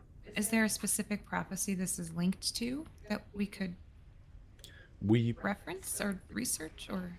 we prayed over it, and we received nothing from Celestian. This Oh. would be something Amelia would be undertaking if it were ever to come to fruition, and according to your research, it may have. If there was going. Where could I research prophecies? In the respective churches, I suppose. Okay. But again, prophecies are interesting because you don't know a prophecy has come to fruition until the god that indicates it, rather, puts it out. I don't know. Somebody must, because she's wanted. She's like, she seems uncomfortable. Like she's like tugging at her clothes and.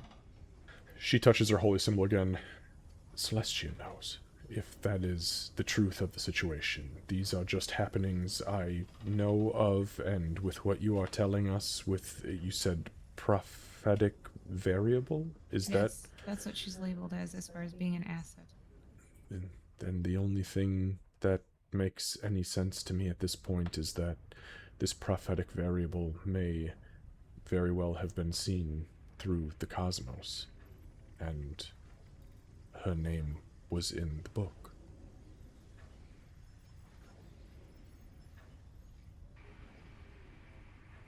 Okay.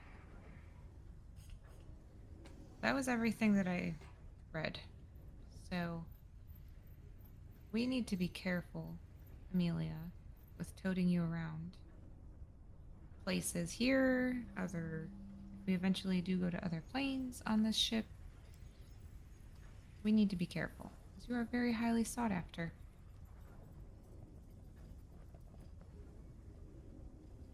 Also, I do think you should probably go read that letter. It's, you might be even more sought after now. There's a debt to be paid, after all.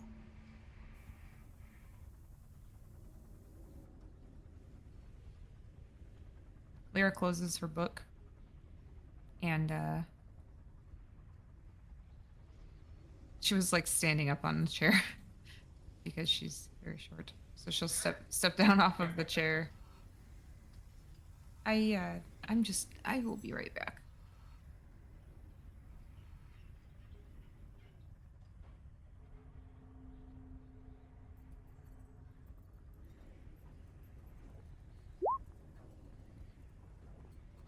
Amelia kind of just side-eyes Dench and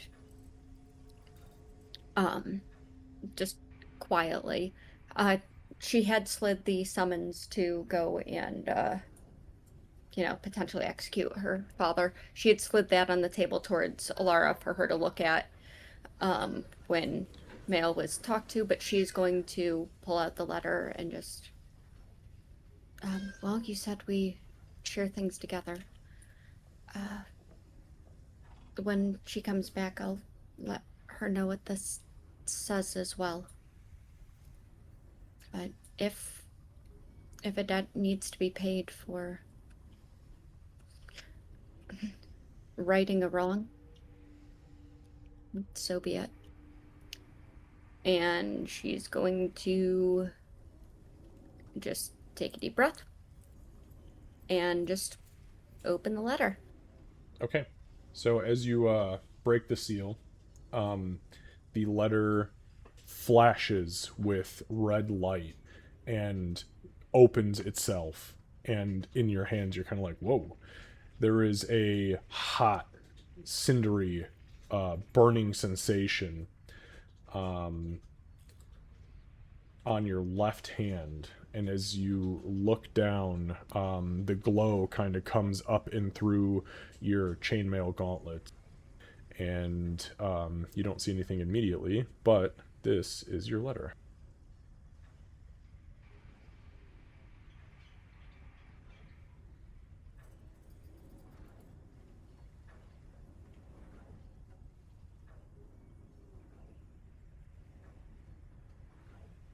And the sigil at the bottom of that letter flashes a few times and then dulls out to kind of black.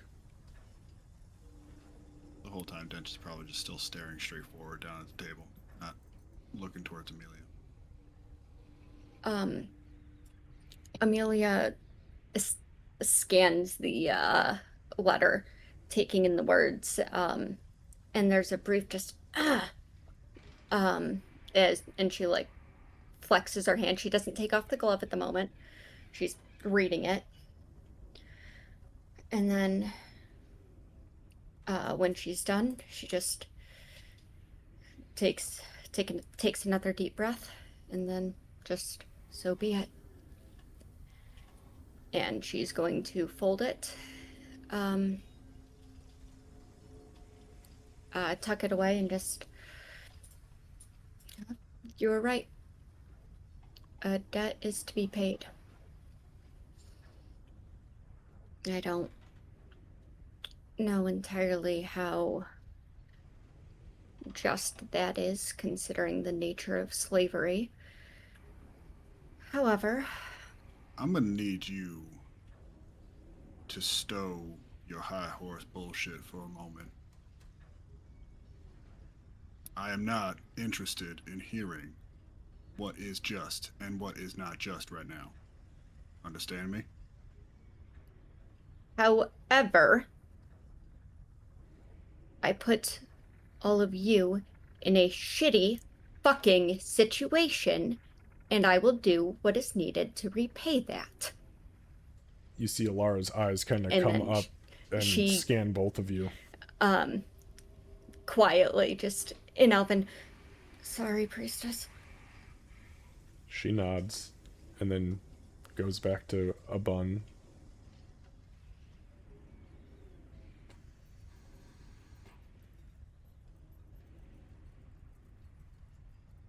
Well, how about we circle back around with maybe that brother Mile or Amelia? I'm interested to hear your story on how exactly you managed to pull this off without including us in the plan.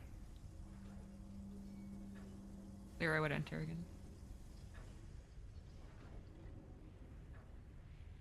Amelia is just kind of looking towards Dunch, gauging his state and reaction Straight after back, the, jaw clenched, looking at the table.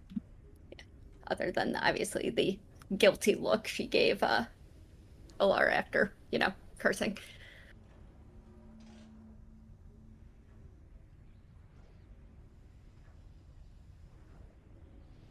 Now what? Well, I was hoping to hear Amelia's story of how she pulled off the rescue. And we also need to know what debt is owed. Did you read the letter? She did. She doesn't take it out again, but You can all see, by the Crivet. way, there is a glow underneath her left chainmail gauntlet, like a kind of a fiery red orange-ish glow. Does it hurt? It hurts currently, but not to the point where it's causing you extreme pain. It's just a dull burn. Okay. I think she's kind of like absently just kind of like flexing her hand, just not taking off the glove, just I think trying to get used to it. Seeing that would make Lyra do the same with the hand with her with the sigil on it.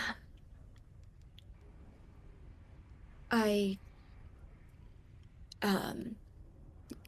it's from Krivak. He says he doesn't seek revenge, but he does seek balance. He will call upon me at a time of his choosing, and I will answer, or he will collect the debt by other means. And as I was saying to Dench, I don't believe that it settles balance for. She just kind of gestures towards Alara. However, because of what I put all of you through. So be it. I Well, don't even know what that looks like, Amelia. I'm going to be honest with you. 'Cause I don't know if I can get Canis back. And if I can't, that's going to be a lifetime debt. What you didn't say what happened there. Oh, yeah, someone stole a slave. And the spire spit out some magic that forces any creatures that aren't from this plane to leave. However, on this page, right here, she takes her book out and slams it down on the table and starts like pointing very hard at the page. You can't possibly read it. All souls departed from the prime material plane shall be bound to walk the city as Arcana Miraja. He was forced to leave because of your actions. The actions, we asked you about 4, 5, 6 times. And you know what? I'll give you the benefit of the doubt that you didn't have it planned. But open your she'll look over toward Ilara. Freaking mouth next time when we ask you. Because you had many opportunities and we were willing to put ourselves at risk for you. And we did. I know it's not lost on you, but I'm real mad at you. And if I don't yell at you, I'm going to end up attacking you at some point.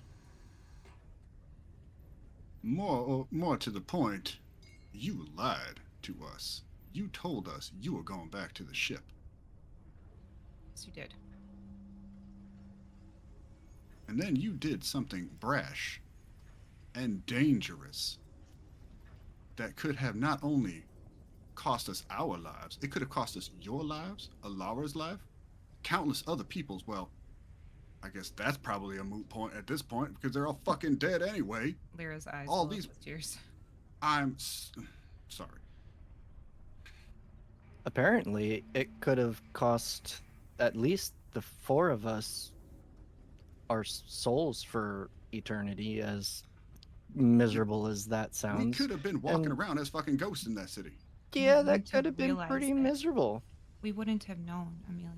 50,000 people don't realize they're dead, including children. And I swear to your God, if the words, well, I did go to the ship, come out of your mouth, I probably will hit you.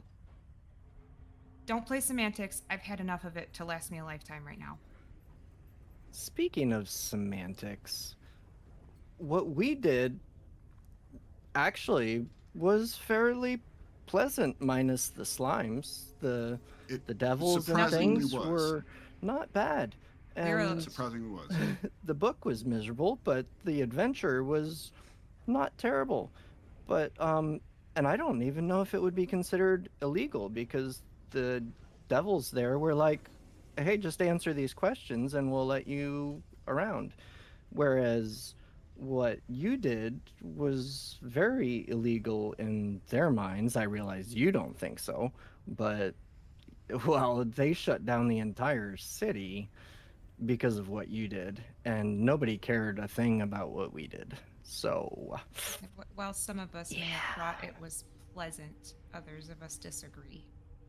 well, It was not for some of us right. quite as pleasant. It wasn't, was but for others. it wasn't exactly a crawl fighting through our entire way. Thankfully, it wasn't that, and we did sacrifice. Fact of the matter is, there were sacrifices that had to be made, and we did it for you, Amelia. We did it for Alara, with the intention of us releasing her without any bloodshed, except for those oozes. But they don't shed blood; they shed fucking acid. And my axe is gone. Yeah, that thing really squished out, didn't it? It just kind of. We're gonna have to get you a new one. Fine. I don't really care so much about the axe. It's a fucking principle of the matter. Yeah. You lied. You did lie. Where in your piety does lying hold?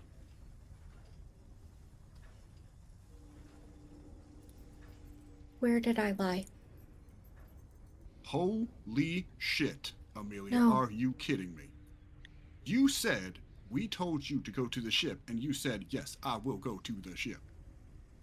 And did you go to the ship? And I will let Lyra punch you right in the fucking nose if you say that you went to the ship.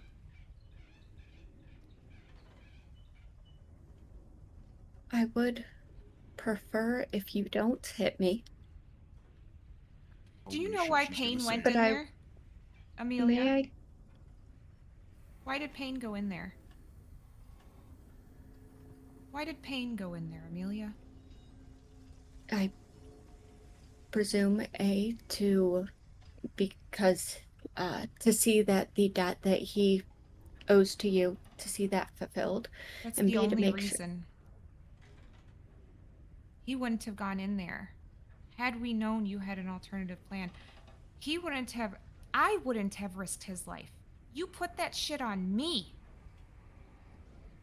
There are consequences for your actions. You can give me the eyebrows all you want. I know you're super smart right now, so you're understanding what I'm saying, and you better retain it when you go back to being dumb. There are consequences to your actions. There always have been and there always will be. Now you're seeing them because your actions were huge, and the consequences match. I understand maybe you guys don't take me as seriously because I grew up in Willow Hollow and I had a great house and I have had Canis my whole life and he knows me better than I know myself. But I do know a thing or two about consequences. Yours, we are all paying for your actions now. Because you know what? We're still not going to abandon you. And we have every right to.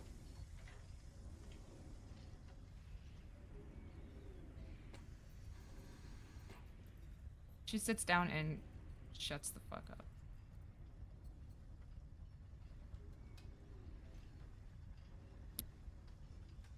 What I am about to say does not lessen what any of you went through or the reasonings you had for doing it. But I made my views on what was going to happen as clear as I possibly could. Breaking into the spire to seek out devil-packed information, infiltrating through the tunnels, skulking around I'm gonna their stop you again sentries. right there, Amelia. We have already heard the reasons why you did not go into that spire. It has been drilled into our heads. We can probably recite it back to you off the top of my head. What Then did how you can do after? then how can you say you did that for me or for her? Well, let's say we did it for her, and let's also say we had a key, so we didn't break in, and there wasn't very much sneaking because, well, maybe at the beginning. But after the slimes, we were allowed to be there. There wasn't any sneaking at that point. We spoke. We Yeah. spoke to individuals in that tower, and all they respected was honesty. I am glad that it worked out better once you were within, but that doesn't change what your intentions were going into that. Yeah, our intention to save your friend. You're right. That was a really terrible intention. We Bottom didn't line. take anything. We didn't hurt anybody. We went in, we followed the rules. I realize that you try to follow every rule that's ever existed all at once, and that cannot be an easy life to live. But we followed every rule. Every rule. We didn't even touch anything. I read that book like this. It was not easy. We had an opportunity to steal that quill. Did we? We did not. We chose not to. I am glad that you didn't sink to petty theft. What do you want me to say there? How dare you? Says the woman Wow. who stole a slave. You stole from someone and you ruined his reputation. Whether or not you agree with how he gained it, that was the most respectable person in that entire city, and you stole from him. All right. All right. And you risked all of us in the process. without a second are you thought. really just going to avoid the fact that you risked our lives? Are you just we're not talking about that? Is that really what's going through your head? It's like, bitch, just fucking. This is what I had to do. Fuck y'all. Is that what you're saying in your head What's right now? been going through my head hasn't actually been particularly relevant in this conversation. All right. It's obvious that you have things that need to be aired, and I'm listening and processing and But you're not making. owning. Every time I've tried to speak up, I have been told to not. Because when you start speaking up, you say, well, I'm glad you didn't result to petty theft. That's not Or owning. justification of your actions. Say Or, the well, words. condemnations of our actions rather than justification of yours. Say, I fucked up. Not once have I condemned the actions that you took.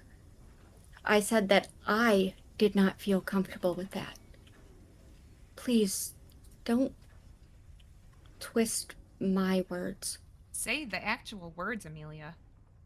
I don't believe that I did fuck up. Then apologize at least. I have tried several times. Without the kind of.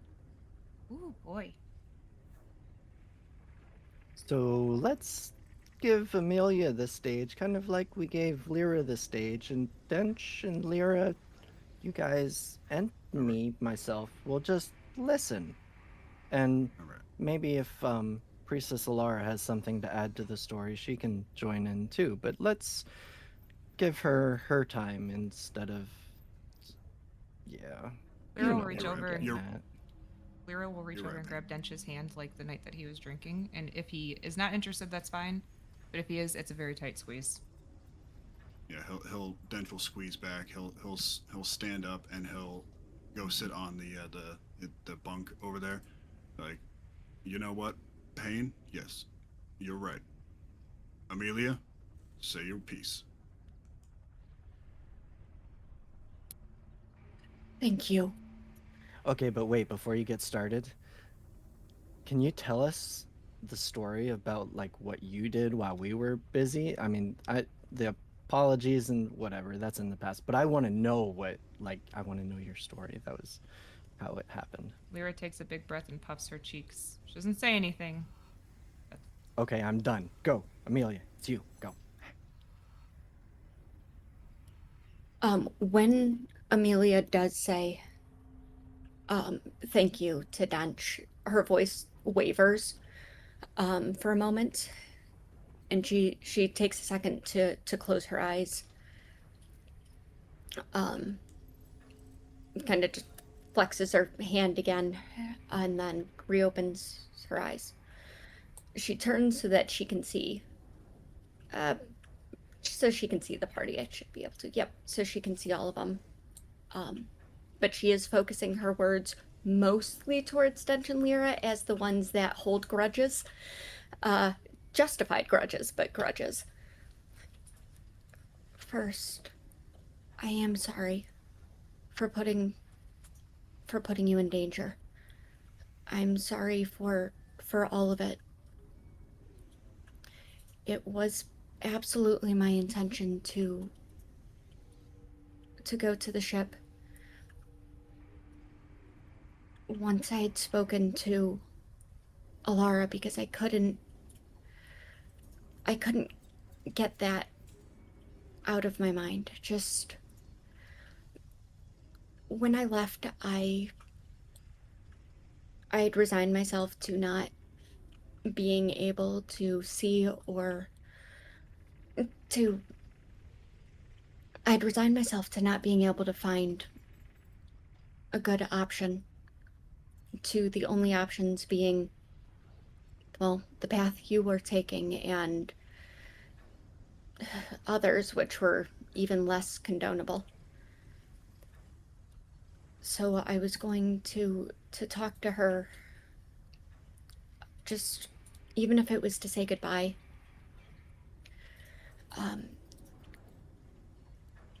And obviously that's not what ended up happening. There wasn't a plan for more than that.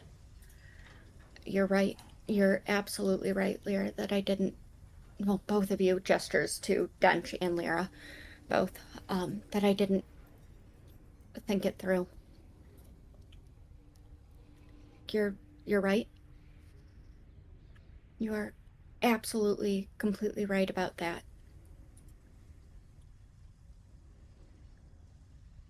And I'm sorry. And thank you for everything that you've been willing to do.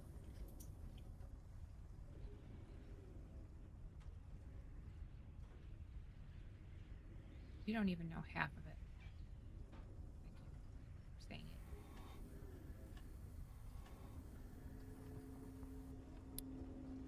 it. You're right. One. Sorry, you have the floor. No, please, speak your mind. Obviously, Alara didn't want to stay there, but did she choose to leave? Because if we had gone through with our side, then both sides of the rules would have been followed. And this is where my brain was at. And I had a whole thing prepared, but the door wanted to close too fast. I was going to give everybody else an out and go through it myself. That would have been a terrible idea. You didn't want to go in, and I knew that. Canis, there's no way he would have let me go myself, but I didn't want you guys to feel like you had to. There I would have didn't been say a it. goddamn chance in hell you would have gone in alone without me. That's a moot point. I knew that ahead of time, but the point is, we chose to go in. For you, without you. We understood. You said this doesn't feel right, and we said, you know what? That's fine. We'll still do it. You took away our choice. And you also took away Alara's. I know she wouldn't have wanted to stay there. And look, if it was Canis, I would have burned the city to the ground. I get it. I understand. But you don't take away people's, especially willing people who are there just to help you. You don't take away their choice. May I?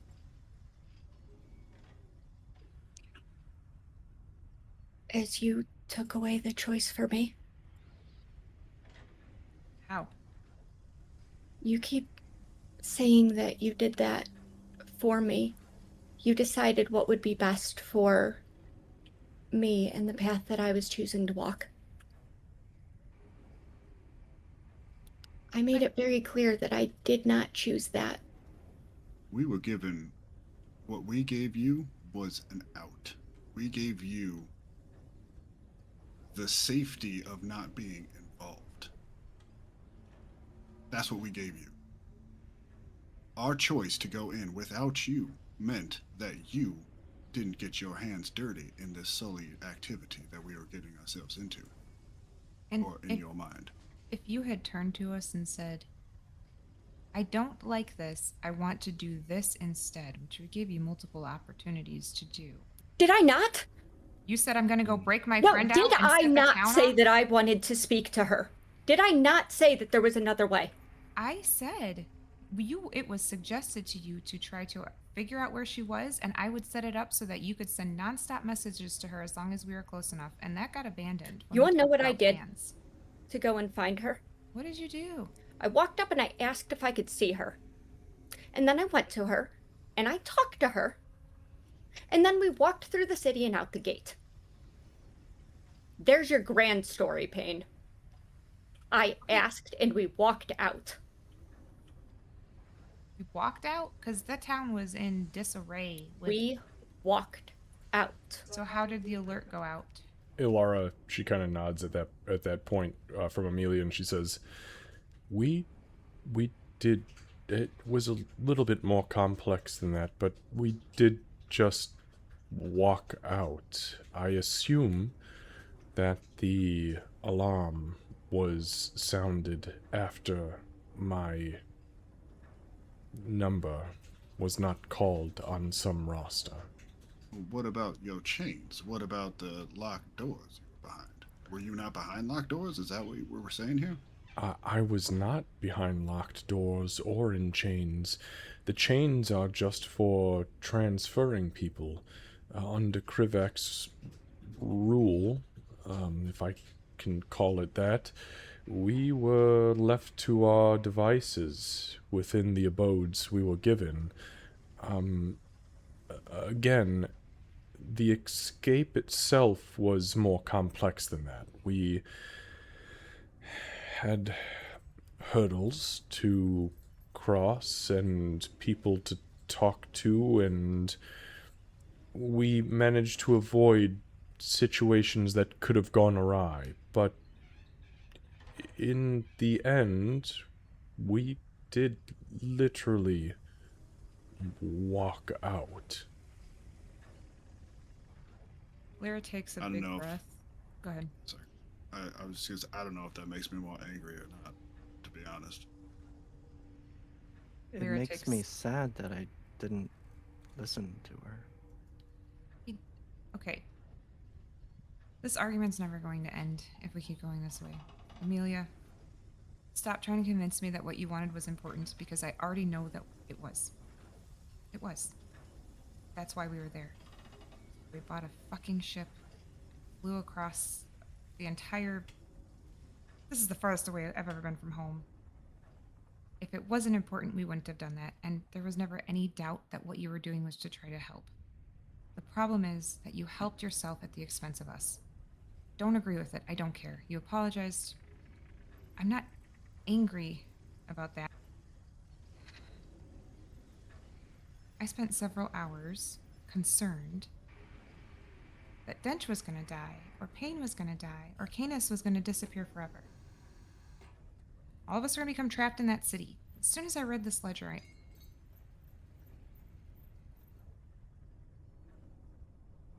the problem was that my understanding of the situation got changed without you telling any of us. That's why it hurts. Take it or leave it. I don't care at this point. I'm glad you got your friend. I'm glad it's done, and I'm glad most of us aren't stuck. You'll get Canis back, just like last time. It's not like last time. I have faith that it will be. Oh, good.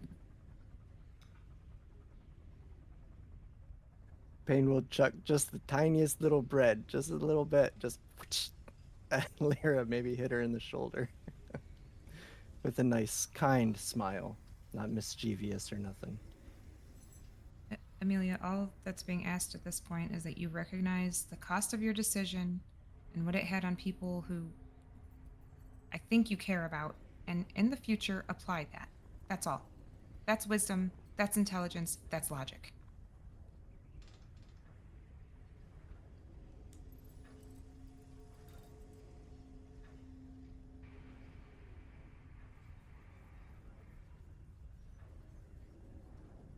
She looks like she's wrestling with something, and then just nods.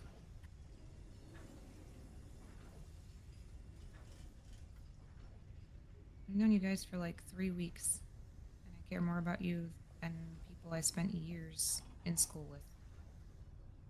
I don't know why. I don't understand how it works, and this world is not what I expected.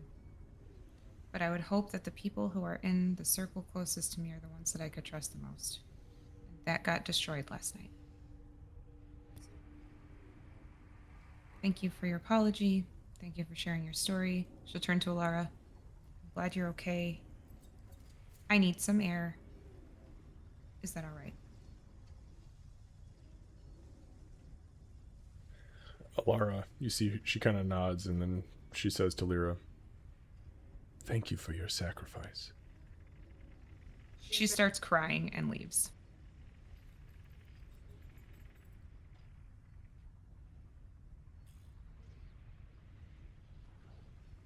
And we'll get up and begin to follow her. He'll take a moment to look at Amelia.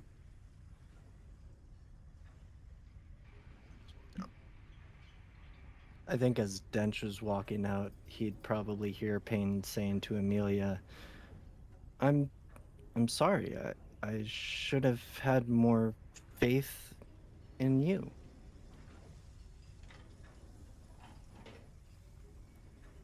Don't apologize. Thank you for keeping them, for making sure they were okay. That's my job. It's what I do. That's no big deal. Thank you. Yeah, and by the way, you're a terrible storyteller. Miss Alara there is a fair amount better, though could use some improvement. Not bad, but maybe we can work on your storytelling. I tell you what, Payne. Maybe in a few days, if you remind me, I'll tell you what I told the guards at the gate to get them to let me in. He goes to say something like a couple times. He's like, "Did you and he doesn't really finish anything, and he just kind of zippers his lips again.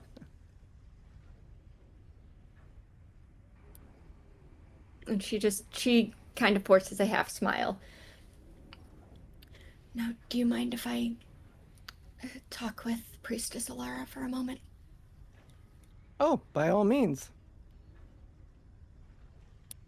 And thank you. And she knows Payne isn't going to take that as a dismissal, nor did she intend it as one. So He wasn't going anywhere. yeah, Amelia knew that. So she just, I know it's time, but she would look up and just her opening words to Alara will just be, "I'm sorry."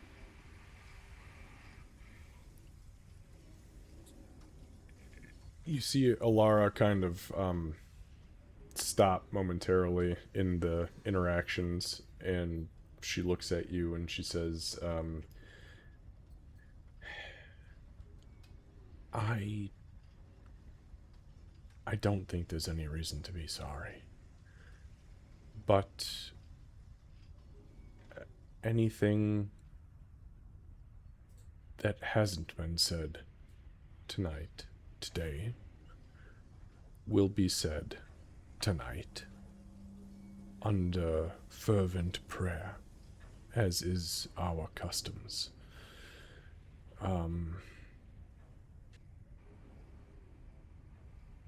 The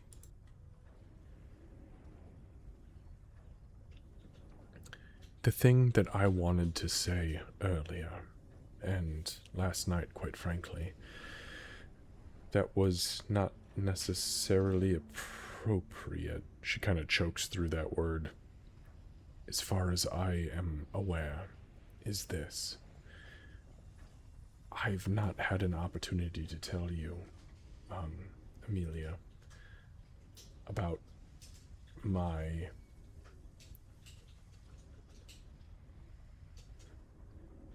You see she stops and thinks hard. My reassignment. We've heard from Lyra about the ledger, yes. And I'd heard whispers of it last night. But I want you to know that the reason I was sent away was that... Alright guys, it is 10:02. We'll go ahead and pick it up here next week. I'm just kidding. She'll finish. Lucy's not here. Yeah, Lucy's not here. All right, He is we'll here, do, but he's not here. We'll do it real quick. Let's go to 11. Come on, guys. The reason I was sent away is because after you left, I'd become curious. Before you had left, prior to me leaving, I'd become curious of Brother Mail's intentions. You know what had happened within the church structure and the things that didn't quite make sense or things that didn't add up. I'd admittedly and appropriately gone rummaging through Brother Mail's belongings, and I Amelia just blinks a few times as she processes that. shouldn't have. But I did, and I asked forgiveness for it after it had happened. On some paperwork I found at the bottom of his archives of paperwork, I found parchment bound in 3 and indicating some sort of infernal symbol. I did my best to identify the symbol, and though I couldn't quite tell exactly what it was, the infernal symbols and sigils indicated to me that he was attempting to build a document or a scroll or a ritual of some sort that would summon something not of this world. Again, I don't know exactly what it was, but regardless of that, Brother Mail caught me mid-act, and he knew he couldn't execute me, though I felt in the moment that he could have. So instead, he decided to transfer me to Willow Hollow to, I don't know, get me away from whatever it was he was doing. Obviously, before I even reached Willow Hollow, I was captured by the slavers of the ruins of Ankmir and brought there, and fast forward a few weeks and here I am. But I wanted you to know the truth of it. There's something not right within the church in Holden Glen, and that's what I know.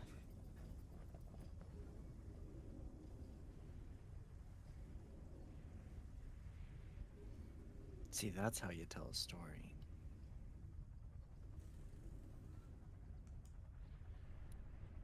I wish it was one that didn't have to be shared. Yeah, well, not all stories end in happy endings. Some are tragedies, but that still makes for a good story. Well, maybe we'd try pretty hard to change this one from not being a tragedy. I just, I can't, even with the clear skies you've provided, I can't piece together why the 3 of us would be in that tome, that devil book. And if there's any correlation between that and me being summoned back to serve judgment against him, I can't tell. There's so much we don't know. Ilara fiddles with the letter that you're the document that you had handed her earlier in the evening, which she has been slowly reading, and she kind of clasps her hand around it, and she looks at you again. If what I'm reading in this is true, regardless of what we may suspect of Brother Mail, without any actual evidence, you do have to return there. And you do have to pass judgment. If you can figure something out before that happens, so be it. But if you deny the church their laws, Celestian will not be pleased, Amelia.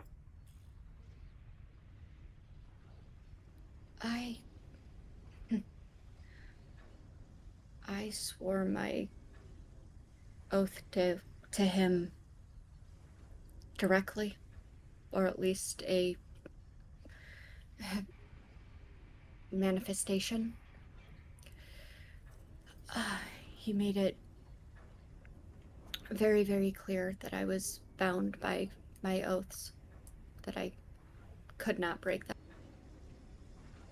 Well, I could, but Do not become an oathbreaker. Amelia, there was once you told me a little bit about your oath, and you said about routing out the corruption. This book says there is corruption. And the one thing that I know is we're talking laws and semantics and fine details. That's not your strength. That's Lyra's strength. And you're going to need to make up with her because she's the only one here that can help you. I'm I I don't have the words for that sort of stuff, but if anybody can figure it out, I think Lyra could. I will depend on all of you in the coming nights as I have in the recent weeks. However, it's not a loophole that I'm going to look for. Loopholes and twisting things and finding the gaps between the Yeah. law. An unjust law is no law at all. And that's fair. And corruption is very straightforward too. You either are, and you are doing something against the church, against the laws, which apparently, Brother Mail, is we just have to figure out how to show that and how you can act upon that. And I mean, it is, right? It's either corruption or it's not. He's either doing something wrong or he's not. And apparently, it sure looks like he is. So, yeah, priorities. Keep your God above all. That's where my toast. I didn't really ever tell you about that, did I?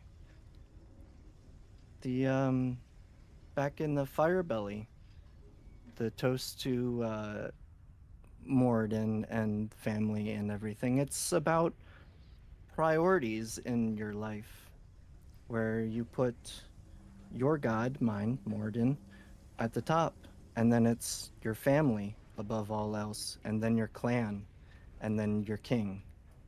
In that order, all the time, no matter what, because that is the order of what's important. You guys are my clan. I practically call you my family, almost. Canis is a little on the edge, but the only thing I put above you guys is Morden. And I think you need to keep that in mind too. Keep Celestian at the top. Keep your family after that. Keep your town after that.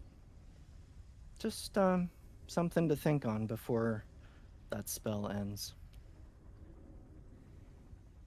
Pain, take a DM inspiration, if you don't have one already. I do not, and I will take it. Well, those are words of wisdom. Yeah, that's about all I got. I think that might make things clearer than Brother Mail would hope. He is summoning me to carry out sacred duties, but what those duties actually are may not be what he thinks. Exactly. Now you're starting to catch on. He's he's not clan, he's not family, he's just the king-ish. Not that I don't have a lot of respect for my king, but one person is always fallible. They make mistakes, they can screw up, and they can fall. If he's planning on using the church as a front to summon some infernal entity, that is in clear and direct violation of so many of the laws. Right. Now we just have to figure out how to prove it. so that you can kneecap him. Only if it's truly what's happening. Then I might need to borrow your hammer. I'd let you borrow it, but you got to give it back, or maybe we trade swords. Maybe Lyra still has those little hammers. I'll borrow the little hammer. You take the big hammer. You kneecap him. You know, we just hammer shuffle. It'll be all right. We'll get him. Alara starts just chuckling. All right. On that note, and with a ridiculous RP section under our belts, as Dench and Lyra come to the top deck, there is a Dench just as you get up to the top deck, and we'll end very, very shortly. You would hear kind of like a flashing sound, and as you get up to Lyra, who is standing near the right side of the deck, there is a flash from her sigil, the one on her hand, and Lyra, you feel it burn bright, and there is a sudden manifestation next to you as the glowing blue entity of Canis reforms on the deck. Literally energy, arcane energy, jumping out and coalescing down on the deck. Your hand goes down instinctually to kind of filter it, and Canis reignites and then reforms completely, and the sigil goes completely dormant.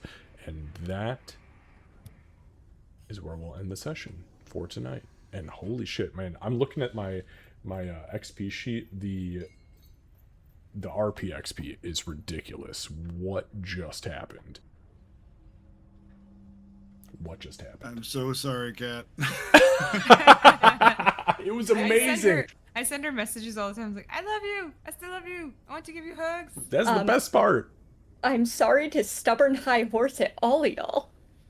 It's amazing. This isn't our first rodeo. Listen, yeah, I know, and I have been begging for somebody to play a paladin for almost coming up in September. It's 11 years of this campaign universe, and I'm like, God, somebody play a paladin. We had one, and he just couldn't cut it. He lasted for like 3 sessions, broke his oath by killing somebody, fleeing with no weapon in their hand, and it was like game over. And then Cat came along, and here we are. And I'm getting all of us in so much trouble. Of course, because it's so hard. And I want to punch you with my tiny gnome fists in the face. I'd pay to see that. It almost happened. I almost jumped across the table. we were very, very... Dench, hold me back! Hold me back, Dench! Nope. Dench would not have done that. So if I'm sorry, but if Amelia had said, I did go back to the ship, Dench would like literally have stepped back and let Lyra just fly across the table. If the words came out of your mouth, seriously, I was ready to click unarmed strike. If the words came out of your mouth, I was going to fly across the table like an angry squirrel. No, it was, if it wasn't for the fact that y'all very explicitly were like, you lied, because like, I did not. Like, hell, I lied. That immediately, like, but she was, yeah, she's got such a stick up her. Yeah, it's pretty terrible. It's amazing. It's amazing though. It is amazing, and it's funny. It's actually ironic that going down into the Infernal Archives, Lyra learned every lesson she needs to know for the rest of her life about semantics, and Amelia wasn't there for that lesson because she plays black and white, but kind of like skirting through the, well, I technically did do that thing. Lyra's like, shut up, no you didn't. It's gonna be a problem for a real, real long time. But I love it. It's so amazing. And Amelia is very much like, no, why are you playing semantics with my words? My words, I say what I mean. Yeah. Also, just for the note for next time, it's about the time where the conversations end, where Amelia, there is a flicker in your mind and everything dulls back to kind of a neutral gray, and you feel the spell that Alara put on you fade. You're dumb again. Well, okay, I didn't say that, but... You doubled my intelligence. Yeah. Yeah, it was pretty high. Listen, I told you, when you're dumb again, you better remember, so... Retain, bitch. I mean, I might retain it, but what is it going to change? That's true. I'll That's just true. speak very slowly to It you. means those laws are going to be followed much more stringently. All right, guys. It is 10:18. Thank you so much. This was truly an amazing session. I love RP sessions where things get wild like that, and then we can figure stuff out and move forward. And there was a lot of plot points that were touched on, which is even freaking cooler for me as the DM. So if you guys need anything from me during the week, or tonight, or tomorrow, or Sunday, 25 minutes before, maybe give me like 6 hours, then let me know. If not, then have a great week. Oh, also, happy 4th of July. Happy 250th America. Hopefully you enjoy your fireworks, and if not, sit inside and hold your cats and your doggos close, because it's going to get loud. And yeah. Lady actually. Oh, is it Lady already likes- starting? Oh, Oh, sorry. Go ahead. Lady actually likes fireworks. The only ones she doesn't like are the whistly, screamy ones. I've taken her to a fireworks show, and she was more concerned about the people than the fireworks. I love that dog so I believe much. it. She's I a sweetheart. love that dog so much. We need to just impart upon her a full-blown lichdom so that she can live forever and just be the most amazing girl in the world. Phylactery. 100%. As long as a contingent to her being bound to the phylacteries that I can have my fucking side of the bed, that would be great. Not a chance in hell. So I'm dealing with some medical stuff, but one of them, yeah, it's been a thing. But she can't lay by my legs right now. And so she's realized that means that she can just steal my pillow. Yeah, All no, of that's my pillow, appropriate. and my pillow is just dog bed. Yeah. And that's, yeah, she loves it. It sucks. Well, I'm glad that you allow her to do that, because she is the sweetest. Oh, God, I love that dog so much. Truly. She's snoring underneath the desk at the moment, so I'll Good, tell as her she that should be. she's Yeah. good.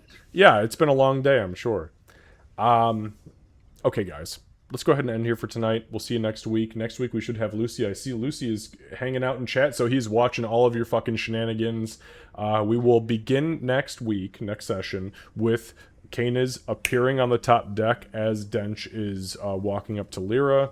And yeah, we'll just kind of go from there. By the way, it is like mid-afternoon, so it's, you know, not anything crazy. Also, Kana's, you will not be exhausted. See you guys next week. I got a nice little nap in my hand. Hand nap. Good night, everybody. Good night, everybody. Great game. Great session. All right. Let's see who we can raid.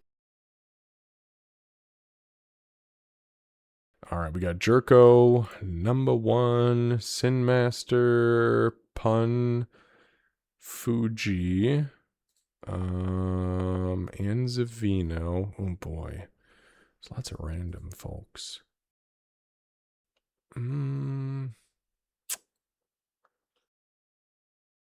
And Zavino's playing 7 Days to Die. That's good stuff. Yeah, let's go raid Anzavino. Let's do Anzavino. Lucy, take care, bud. We hope that you have internet next week, that everything works out well throughout the week for you, and that we get you back so that we can, straight up dive back into the session. Because this session, I have notes upon notes about me needing to re-listen to the entire session for context and details. So that'll be fun. I'll find a way to have internet next week. If you don't, it's okay. Just send me a message and let me know beforehand, because I will retcon that last 10 seconds, because obviously I'm just assuming you to have it, but I'll retcon the last 10 seconds and say that you're not there. But if you are, I really hope that's the case. Okay, here we go.